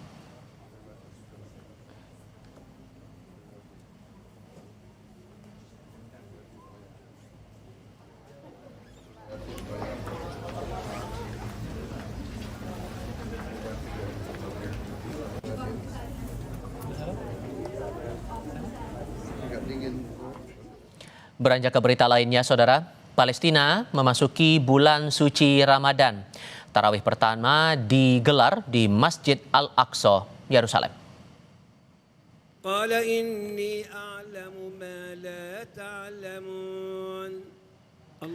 Umat Muslim Palestina mulai melaksanakan salat tarawih pertama pada Selasa malam waktu setempat.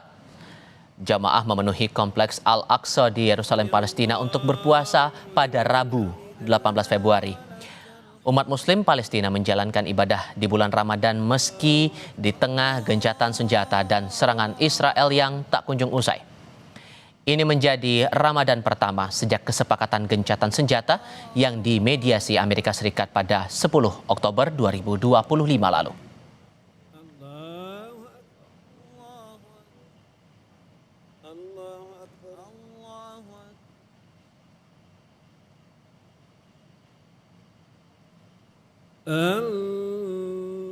Warga kota Gaza, Palestina menyambut bulan suci Ramadan. Mereka membeli bahan makanan di pasar lokal di tengah reruntuhan bangunan.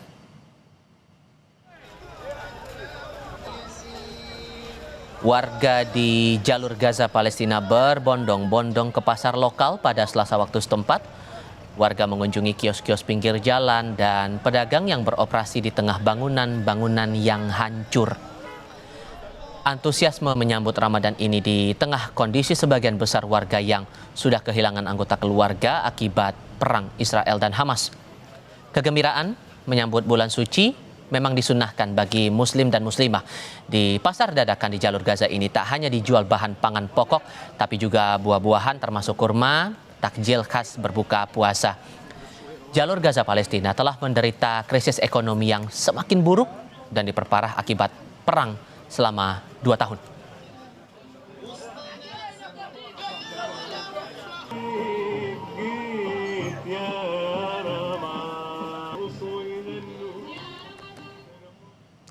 Umat Islam bersukacita menyambut kedatangan bulan suci Ramadan di Kamboja.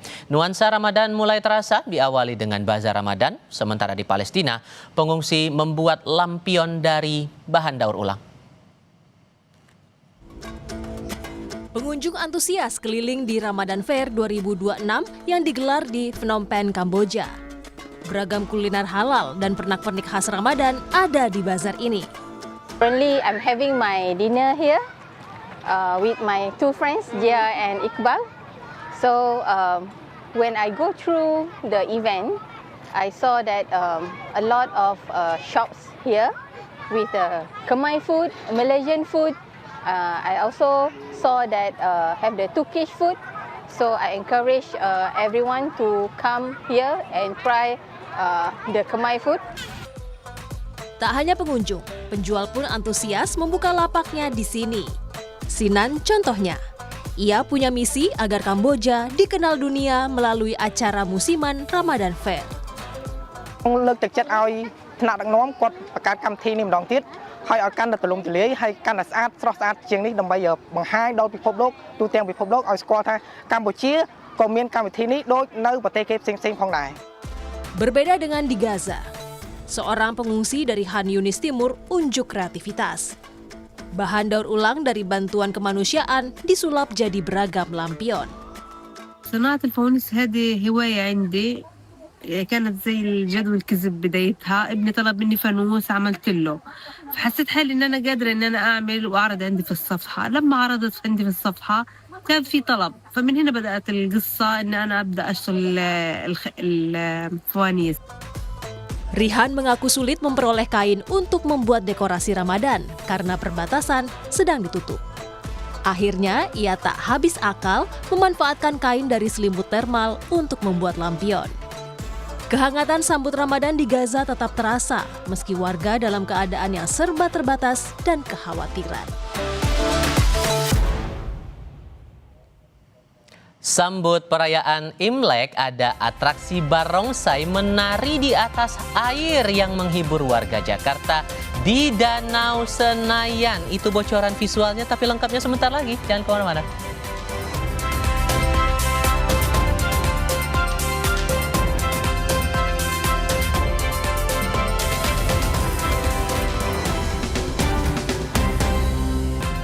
Saudara, hari terakhir Jakarta Light Festival kawasan Kota Tua Jakarta Selasa malam dipadati pengunjung.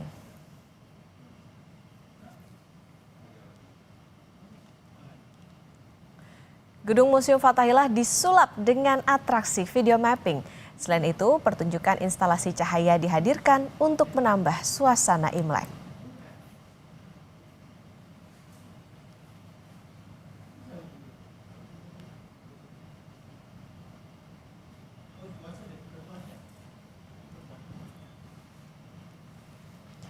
Perayaan Tahun Baru Imlek 2026 di kawasan SCBD Jakarta menampilkan parade barongsai dan ondel-ondel dengan tema Right to Luck. Acara ini menggabungkan tradisi Tionghoa dengan budaya Betawi sejalan dengan program pemerintah Provinsi DKI Jakarta dalam memperkuat harmoni keberagaman.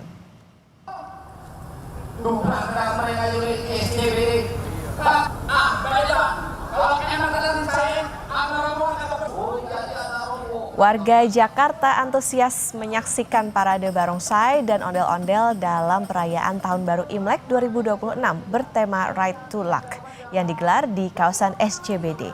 Selain atraksi barongsai dan ondel-ondel, perayaan juga menampilkan pertunjukan marching band, parade kuda, serta tari Nagaliong yang menambah semarak suasana.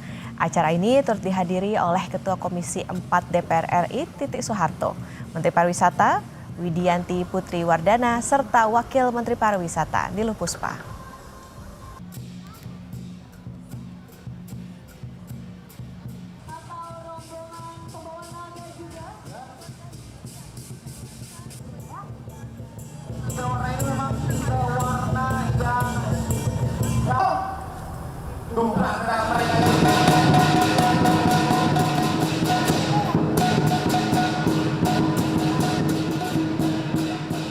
Semarak Imlek juga berlangsung dengan atraksi barongsai di Stasiun Pasar Senen, Jakarta. Atraksi yang dimulai pada Selasa siang ini pun langsung disambut meriah oleh pengguna kereta api. Mengaku terhibur, sejumlah pengguna kereta api memberikan angpau kepada pemain barongsai usai beratraksi.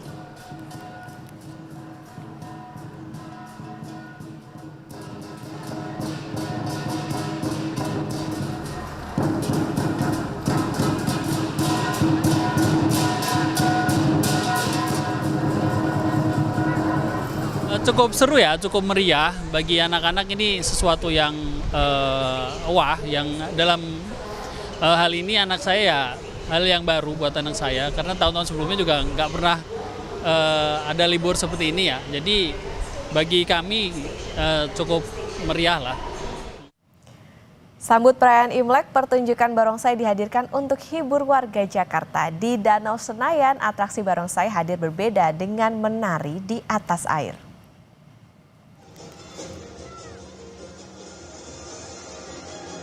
Dengan lincah, dua barongsai menari di atas instalasi khusus di atas air Danau Senayan, Jakarta. Aksi keduanya memukau warga yang sengaja datang di hari libur Imlek kali ini. Tak sedikit warga datang sejak pagi demi bisa menikmati atraksi barongsai tersebut. Seruannya tadi kita nonton dulu, terus kemudian kita ngantri.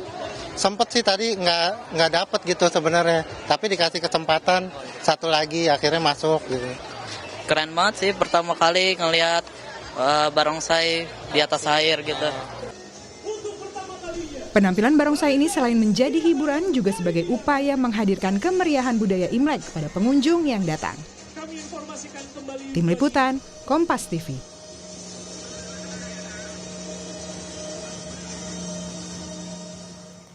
Berikutnya, Saudara, Festival Imlek dan Cap Gomeh di Kota Singkawang, Kalimantan Barat resmi dibuka. Sejumlah penampilan seni dan budaya ditampilkan dalam pembukaan acara ini.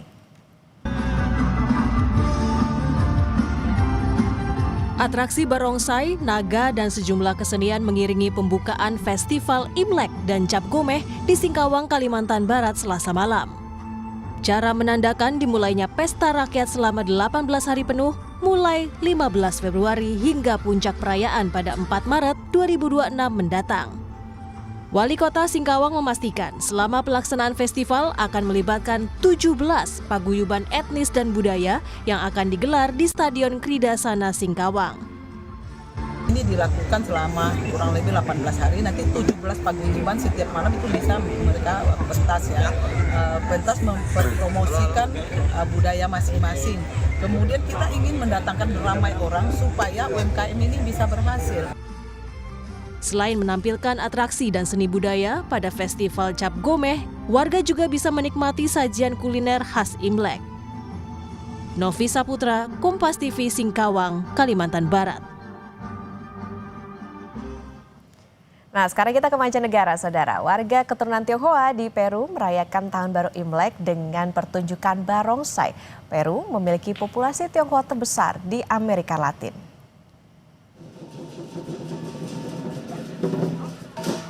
Pertunjukan naga dan singa menari alias barongsai terlihat di kawasan pecinan di Lima, Peru. Pertunjukan digelar oleh perkumpulan tari naga Chungsan dan disambut gembira oleh warga. Mereka mengabadikan perayaan menyambut Tahun Kuda Api dalam kalender Tiongkok. Penari juga memasuki kuil Tungsing yang tertua di Amerika Selatan. Mereka memberi penghormatan dan berdoa untuk tahun yang lebih makmur. Peru memiliki salah satu populasi Tionghoa terbesar di seluruh Amerika Latin yang mencapai hingga 15% dari jumlah penduduk Peru. Diperkirakan 3 juta orang keturunan Tionghoa kini tinggal di Peru.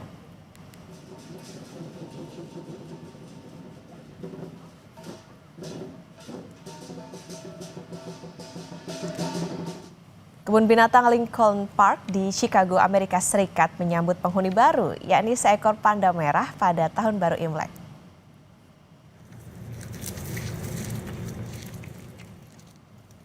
Panda merah jantan bernama Chi berusia 7 tahun ini berasal dari kebun binatang New York. Saat ini Chi sedang menyesuaikan diri di rumah barunya. Chi saat ini tengah berkenalan dengan Nisha, pasangannya selama di kebun binatang Chicago. Kepindahan Chi diharapkan dapat menghasilkan anak dengan Nisha.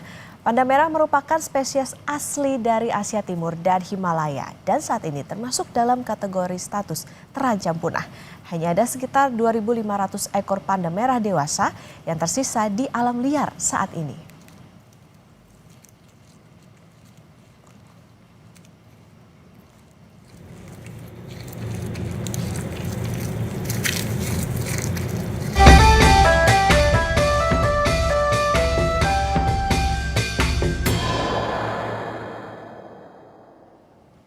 Sempat terendam banjir, perjalanan kereta api antara stasiun Gubuk dan stasiun Karangjati sudah dapat dilalui kembali dengan kecepatan terbatas. Informasinya usai jeda, Saudara.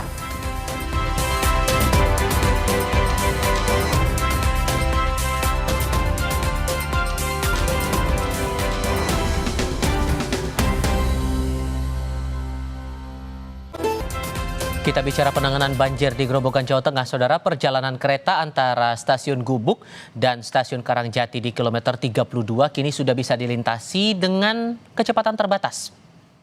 Jalur kereta di kilometer 32 wilayah KAI Daop 4 sudah dapat dilalui meski dengan kecepatan 20 km per jam. Petugas prasarana terus disiagakan di lokasi untuk memantau debit air serta memastikan kondisi bantalan dan konstruksi jembatan tetap aman. Proses normalisasi jalur masih menjadi fokus perhatian.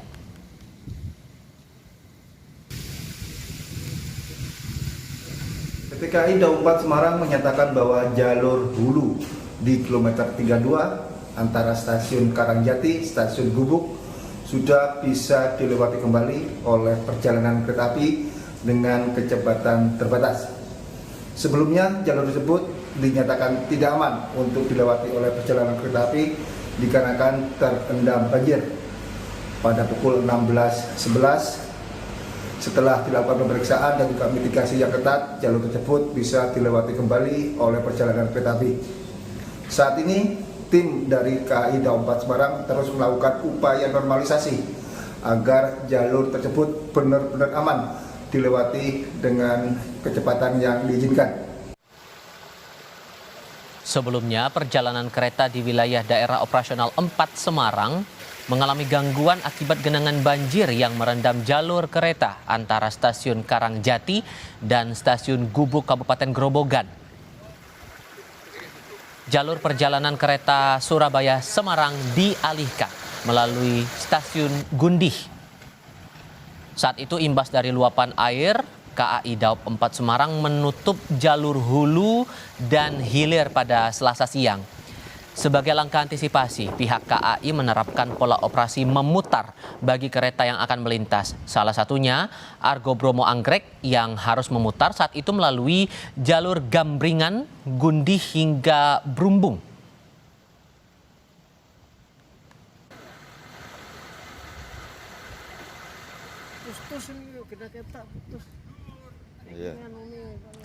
Sementara akses jalan utama yang menghubungkan Kabupaten Grobogan menuju Kota Semarang, Jawa Tengah putus. Jalan beton sepanjang 30 meter sebagian tergenang banjir dan dipenuhi material lumpur. Itu yang terlihat saudara usai diterjang air jebolan tanggul Sungai Tuntang. Akibatnya jalur utama provinsi di Desa Tinanding, Kecamatan Godong, Grobogan tidak bisa dilintasi kendaraan. Dinas PUPR Kabupaten Grobogan masih berkoordinasi dengan pihak terkait untuk perbaikan darurat pada tanggul dan badan jalan yang rusak.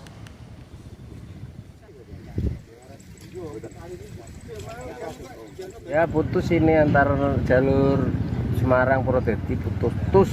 Putusnya karena apa nih Pak? Karena banjir. Tanggul jebol ini. Tanggulnya jebol terus menghantam jalan ini, jalannya putus. Total dengan yang terangkat itu 5 segmen. Berarti sampai dengan sekarang total panjang 30 meter kurang lebih segitu. Belum bisa dilalui ini berarti Mas? Belum bisa karena sedimentasi juga masih menumpuk di tengah jalan dan sangat mengganggu untuk lalu lintas dan cukup bahaya untuk pengendara sepeda motor pun ataupun kendaraan berat.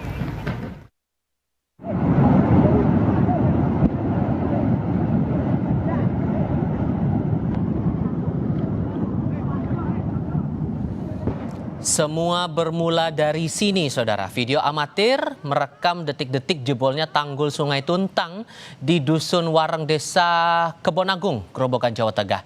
Derasnya arus air membuat beberapa tiang listrik nyaris ambruk hingga melumpuhkan akses jalur utama Semarang Purwodadi.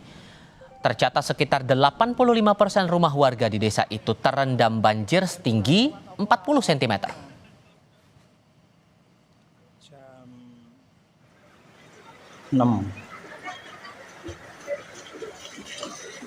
Di wilayah.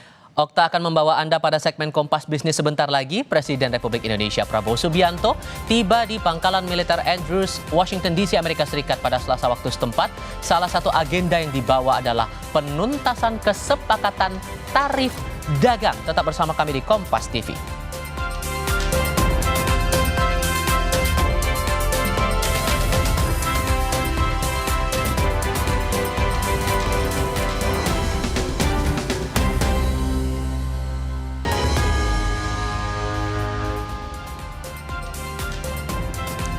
Sedang Anda menyaksikan Kompas Bisnis bersama saya Putri Oktaviani. Presiden Republik Indonesia Prabowo Subianto tiba di Pangkalan Militer Andrews, Washington DC, Amerika Serikat pada Selasa pagi waktu setempat. Presiden Prabowo dijadwalkan akan melakukan pertemuan bilateral dengan Presiden Amerika Serikat Donald Trump dan menghadiri pertemuan perdana Dewan Keamanan atau Board of Peace.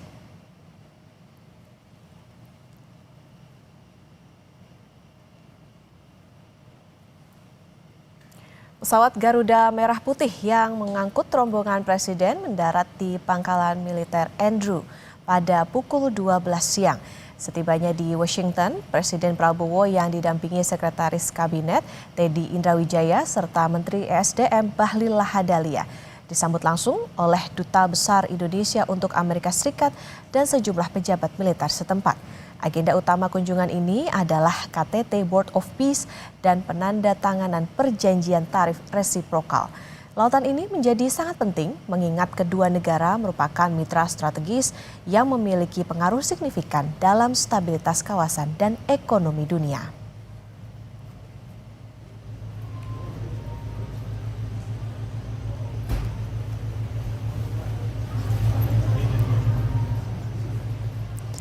Dampak kesepakatan tarif, pemerintah tengah menyiapkan kesepakatan dagang sektor energi Amerika Serikat di sektor energi dan pertambangan.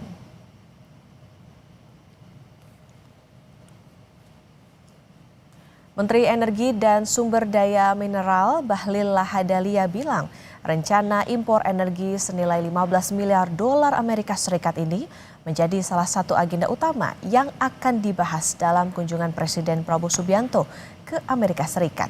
Impor mencakup pasokan minyak mentah atau crude, LPG, serta produk jadi BBM. Kata Bahlil, jika negosiasi mencapai kesepakatan, maka realisasi impor energi akan dimulai pada tahun ini. Selain sektor energi, kunjungan Presiden ke Amerika Serikat juga akan membahas kerjasama strategis di sektor pertambangan guna mendukung ketahanan energi nasional.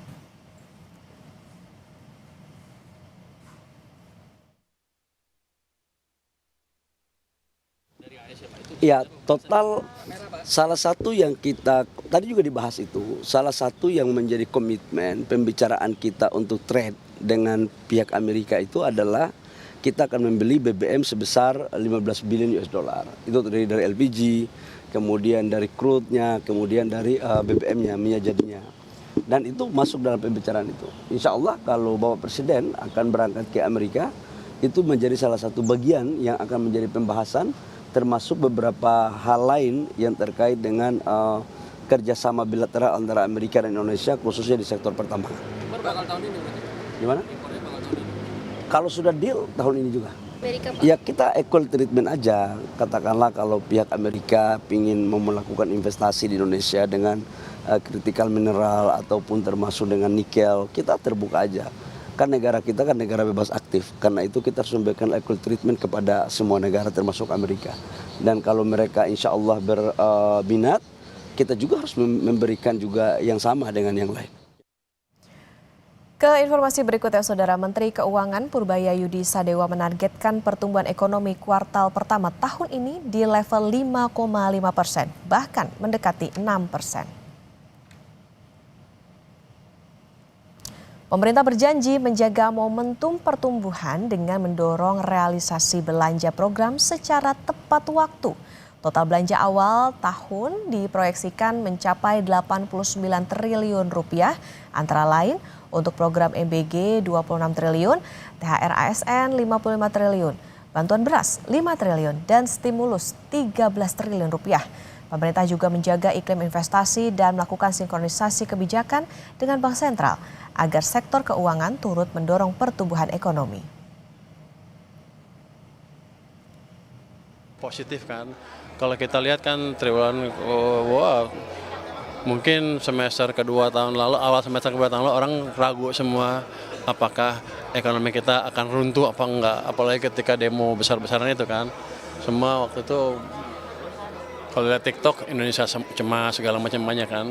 Tapi dengan kebijakan yang pas, dengan program-program yang ada dijalankan dengan lebih baik, kita terbukti berhasil membalik arah perekonomian. Dari tadinya begini, mau sekarang begini kan 5,439 kan. Itu sepertinya angka rendah tapi tertinggi dibanding beberapa negara. Yang paling penting adalah itu berada di atas perkiraan banyak analis. Untuk mendorong pertumbuhan, Ketua Dewan Ekonomi Nasional Luhut Binsar Panjaitan bilang pemerintah akan membuka karpet bagi investor sebesar-besarnya. Sebab kapasitas APBN untuk mendorong pertumbuhan ekonomi selama ini terbatas antara 15-16% saja. Kemudian Indonesia tumbuh, tadi saya kira kita masih optimis. Di 5,4%, saya pikir kenapa tidak tinggi? Saya tanya Firman, Man bisa nggak didorong lagi? Ya, turun investasi harus kita tambah. Karena membawa APBN hanya 15-16% terhadap tadi pertumbuhan ekonomi dampaknya. Yang sisanya 86% atau berapa persen itu adalah tadi dari investasi.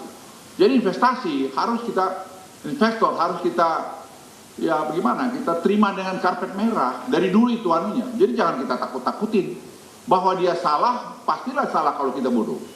Jadi kita harus membangun sistem supaya orang tidak bisa membuat macam-macam di negeri kita tercinta ini. Tentang investasi, kita bergeser ke pertambangan. Presiden Prabowo Subianto menginstruksikan evaluasi menyeluruh terhadap operasional tambang martabe di Sumatera Utara. Jika tidak ditemukan pelanggaran, pemerintah lewat Kementerian Energi dan Sumber Daya Mineral siap memulihkan seluruh hak-hak investor sebagai bentuk keadilan dalam berusaha. Khususnya tadi juga sudah disepakati bahwa menyangkut dengan tambang yang di Sumatera Utara, blok apa itu namanya? Martabe. Aduh lupa ini Martabe ini. Tadi Bapak Presiden sudah mengarahkan dalam rapat bahwa silakan dicek kalau memang tidak ada pelanggaran harus kita pulihkan hak-hak investor dan kalau memang itu ada pelanggaran ya diberikan sanksi secara proporsional. Semua ini sekali lagi kita lakukan dalam rangka untuk memastikan terhadap investasi dan kepastian hukum juga bisa terjadi dan sekaligus untuk menjaga pertumbuhan ekonomi yang ada di wilayah Sumatera. Sekarang kita lagi melakukan penilaian ya, penataan ya. Kita lagi cross check dari sisi pertambangannya begitu. Kemarin juga saya berdiskusi dengan Menteri Lingkungan Hidup Pak Hanif dan Pak Hanif juga lagi melakukan kajian. Ini apakah ada upaya dari pihak Martabe atau pengusaha-pengusaha untuk melobi pemerintah kah atau bagaimana? Nggak ada. Saya nggak pernah dilobi oleh pihak manapun. Kini kita ke informasi lain, Saudara. Inflasi nasional yang terjaga dalam 3 tahun terakhir menjadi fondasi untuk terus memperkuat ketahanan pangan sebagai salah satu kunci stabilitas harga. Untuk itu, Bank Indonesia hadir menyelenggarakan Gerakan Pengendalian Inflasi dan Pangan Sejahtera Wilayah Sumatera 2026.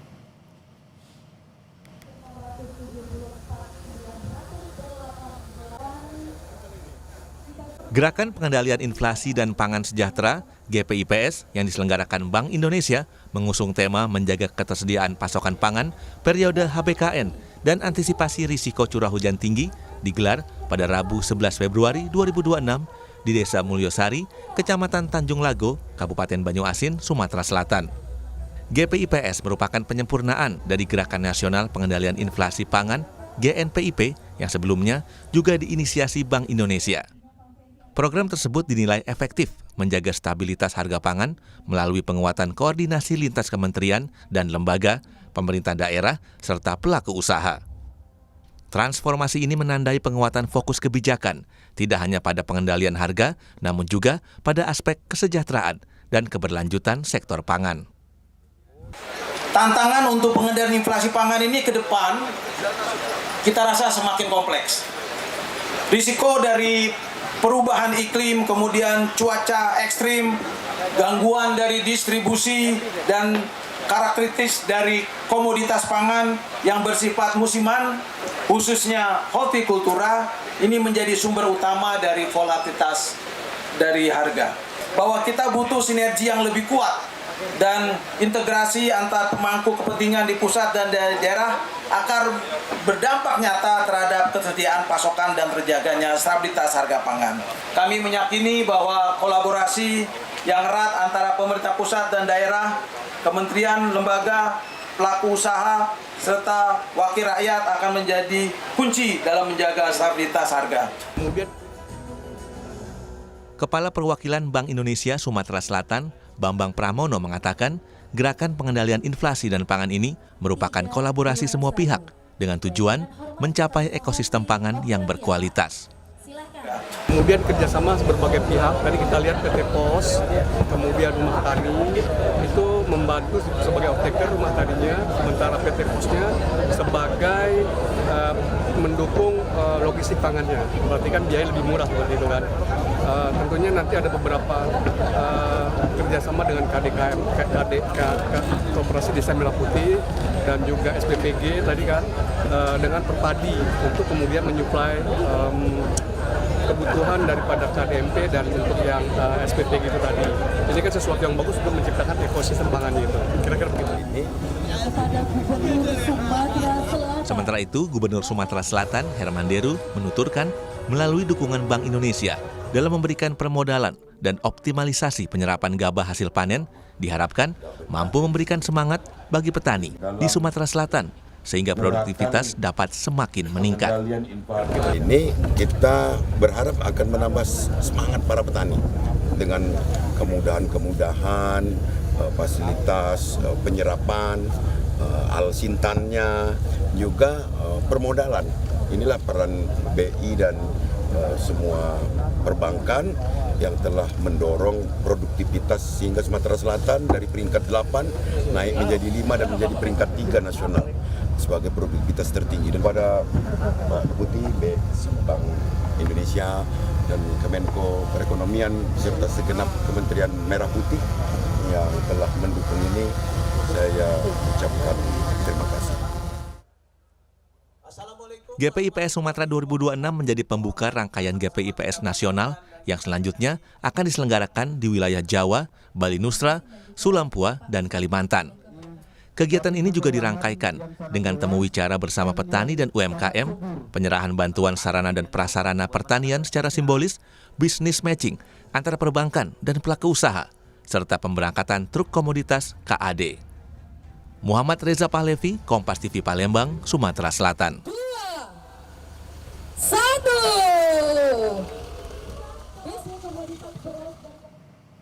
Ketua Dewan Ekonomi Nasional bilang bertemu dengan MSCI selama 2 jam setelah bursa saham rontok bahkan menyulut kemarahan Presiden Prabowo Subianto. Apa saja yang dipakai Luhut untuk membujuk MSCI? Kompas Bisnis hadirkan setelah ini.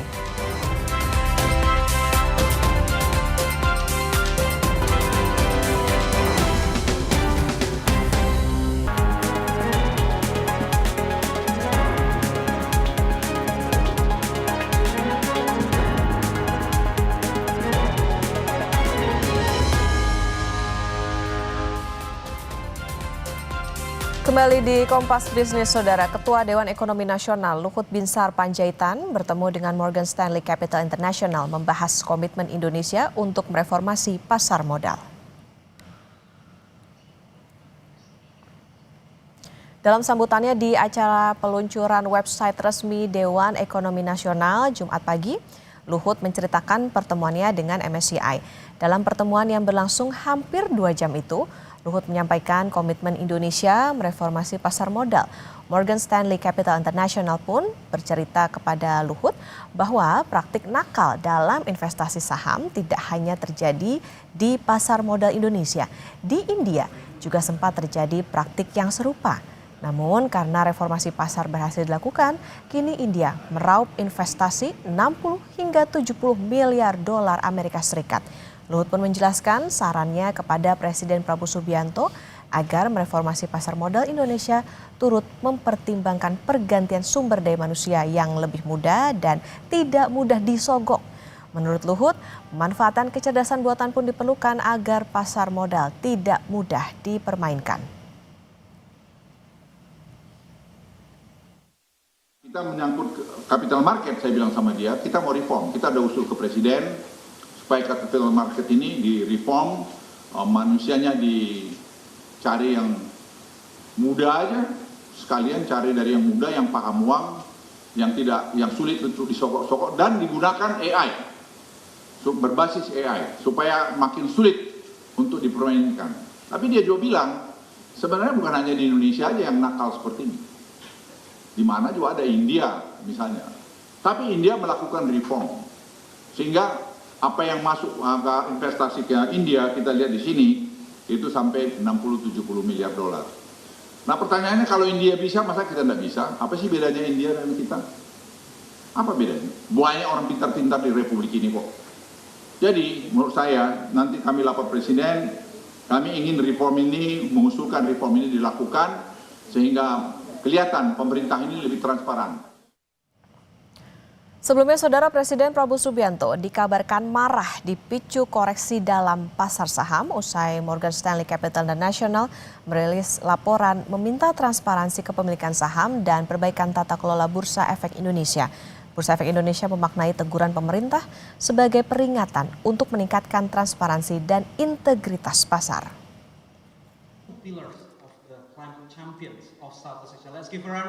Utusan khusus Presiden untuk Energi dan Lingkungan yang juga merupakan adik kandung Presiden Prabowo Subianto, Hashim Joy Hadikusumo, menceritakan kemarahan Presiden atas peristiwa yang terjadi pada akhir Januari di Bursa Efek Indonesia. Hashim merujuk pada kejatuhan pasar saham usai Morgan Stanley Capital International merilis laporan yang menyoal transparansi kepemilikan saham di Indonesia. Hashim pun mengingatkan PJS Direktur Utama BEI, Jeffrey Hendrik, dan pejabat sementara Kepala Eksekutif Pengawas Pasar Modal, Keuangan Derivatif dan Bursa Karbon OJK, Hasan Fauzi, bahwa pemerintah akan mengawasi kinerja mereka. So I'm aiming this at you, Pak Jeffrey, and you, Pak Hasan. The government is going to be closely watching you. I'm serious. You know, we all know what happened last week, right? Morgan Stanley, the stock market crash, and I don't know whether you followed that, but it was a big hot topic last week, right? Some people were asked to resign, and there's a reason for that, because there was no transparency, and there was opaque. It was an considered opaque market, Pak OJK, yeah, Bursa Efek, opaque market, like sort of. Apparently, Morgan Stanley sent 4 letters to the Indonesian government. So I take this opportunity to say we're determined.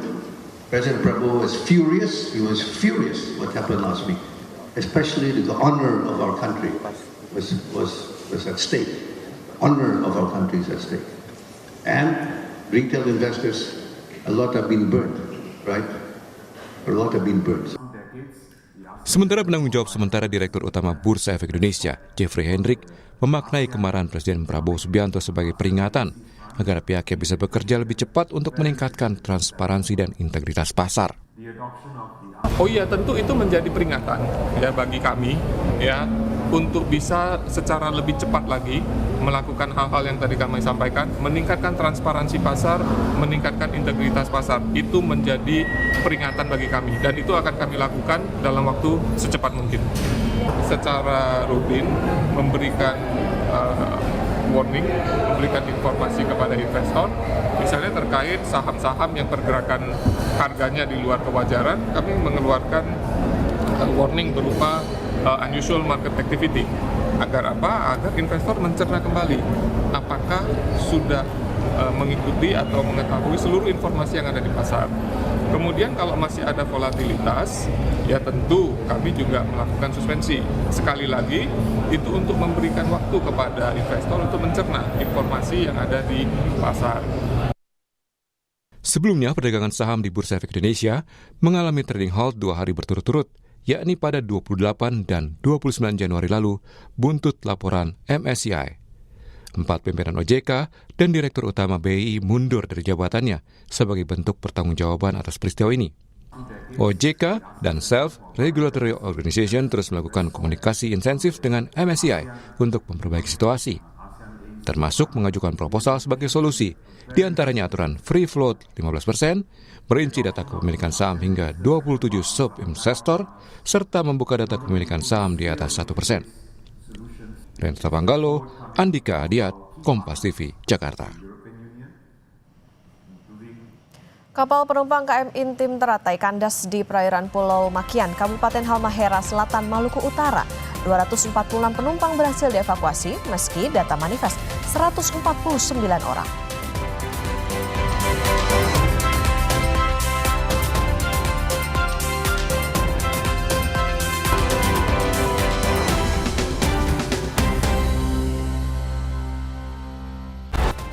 Masih bersama kami di Sapa Indonesia Pagi, Saudara. Kapal penumpang KM Intim Teratai kandas di perairan Pulau Makian, Kabupaten Halmahera Selatan, Maluku Utara. Berdasarkan data manifest, kapal mengangkut 149 penumpang dan ABK. Namun jumlah penumpang yang dievakuasi mencapai 246 orang.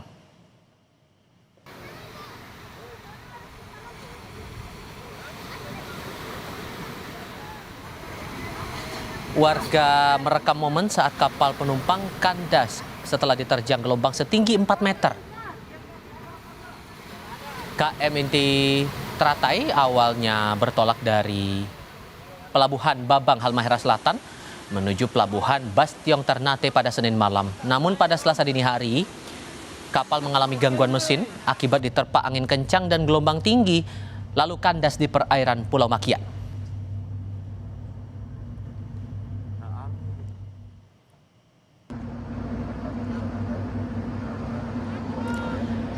Penumpang yang panik sempat berupaya menyelamatkan diri dengan berenang ke tepi pesisir pantai.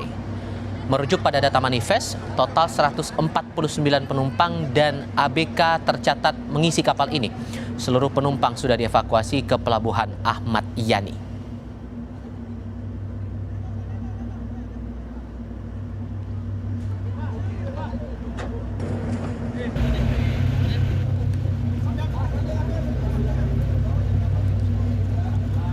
Sementara itu, tim SAR telah mengevakuasi 246 orang. Sebanyak 14 orang diantaranya mengalami luka berat. Kepala SAR Ternate, Iwan Ramdhani, menyebut 14 korban luka sudah melakukan evakuasi secara mandiri. Selanjutnya, para korban dibawa ke RSUD Hasan Basri untuk penanganan medis.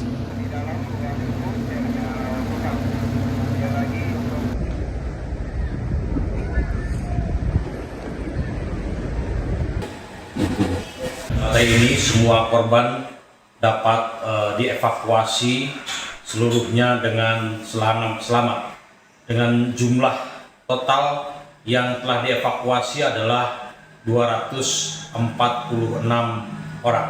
Yang luka berat itu terdiri dari 14 orang dan semuanya dirujuk ke RSUD Hasan Basri. Bicara lawatan Presiden ke luar negeri, Saudara, Presiden Prabowo Subianto beserta rombongan tiba di Amerika Serikat untuk menghadiri sejumlah agenda penting. Salah satunya pertemuan atau konferensi tingkat tinggi Board of Peace atau Dewan Perdamaian.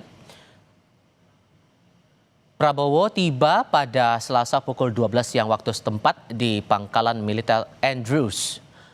Kedatangannya disambut Duta Besar RI Indroyono Susilo dan sejumlah pejabat militer Amerika Serikat. Dalam kunjungan kerja kali ini, Presiden akan menghadiri pertemuan perdana KTT Dewan Perdamaian atau Board of Peace bentukan Presiden Amerika Serikat Donald Trump. Prabowo juga akan bertemu dengan Trump untuk memperkuat kerjasama strategis di berbagai bidang. Keduanya juga akan menandatangani kesepakatan final atas tarif dagang resiprokal antara Amerika Serikat dan Indonesia.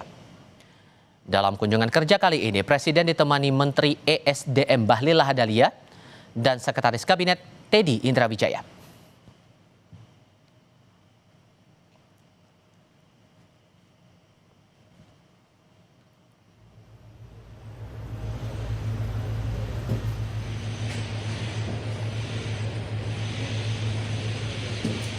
Setelah mendarat di Pangkalan Militer Andrews, Presiden Prabowo Subianto dan rombongan langsung menuju salah satu hotel di Washington DC.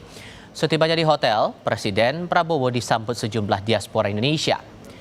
Di Amerika Serikat, Presiden Prabowo dijadwalkan menghadiri 3 agenda, yakni pertemuan dengan kelompok pebisnis Amerika Serikat pada Rabu waktu setempat, lalu menghadiri KTT Perdana Dewan Perdamaian atau Board of Peace, serta pertemuan bilateral dengan Presiden Amerika Serikat Donald Trump pada Kamis waktu setempat.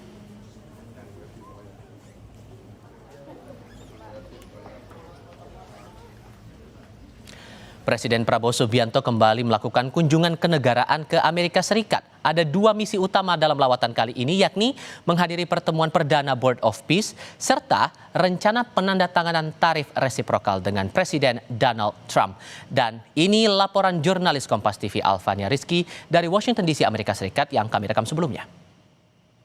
Saudara Kompas TV, Presiden Prabowo Subianto tiba di Amerika Serikat pada tanggal 17 Februari 2026 waktu setempat. Presiden Prabowo Subianto melakukan lawatan ketiganya ke Amerika Serikat kali ini untuk melakukan pertemuan bilateral dengan pemerintahan Amerika Serikat, khususnya Presiden Donald Trump. Kalau melihat rilis dari Istana Kepresidenan Jakarta, memang Presiden Prabowo Subianto dijadwalkan untuk melakukan pertemuan bilateral. Tetapi sebenarnya Presiden Prabowo Subianto memiliki 2 PR besar dalam lawatannya kali ini. Yaitu pertama untuk menghadiri meeting perdana dari Board of Peace atau KTT Dewan Keamanan yang akan diselenggarakan oleh Presiden Donald Trump selaku ketua dari Board of Peace. Dan yang kedua adalah Presiden Prabowo Subianto harus segera menandatangani kesepakatan tarif resiprokal dengan pemerintahan Amerika Serikat atau khususnya dengan Presiden Donald Trump. Meskipun untuk kesepakatan tarif ini sendiri masih dalam perencanaan untuk jadwal pertemuannya. Tetapi yang bisa saya infokan bahwa Presiden Prabowo Subianto akan melakukan 2 agenda tersebut pada tanggal 19 Februari 2026 dan juga tanggal 20 Februari 2026.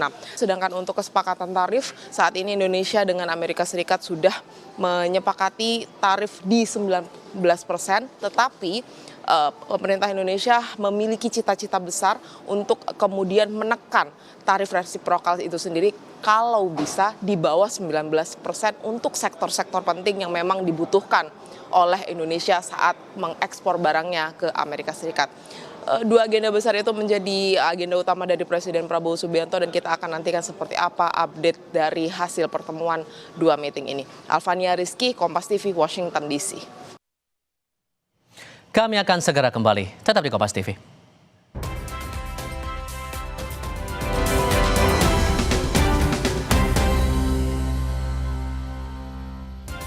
Memasuki paruh akhir Sapa Indonesia Pagi, Saudara. Menyambut bulan Ramadan, warga Aceh bersiap untuk melaksanakan tradisi menyantap daging atau megang. Penjual bumbu dan daging di Pasar Pagi Kuala Simpang, Aceh Tamiang ramai pembeli. Sebagai bentuk rasa syukur menyambut bulan Ramadan, masyarakat di Aceh Tamiang memiliki tradisi megang, yakni tradisi menyantap daging bersama keluarga. Meski dilanda bencana banjir pada November tahun lalu dan belum pulih total, semarak menyambut bulan Ramadan tak surut. Warga ramai di Pasar Pagi Kuala Simpang mempersiapkan bahan untuk megang. Antrean warga memadati penjual bumbu dan daging. Harga daging sapi berkisar Rp150.000 per kilogram dan harga daging ayam Rp65.000 per ekor. Di rumah, di tenda atau di Huntara? Ada sebagian di tenda, ada sebagian di Huntara, ada sebagian di rumah.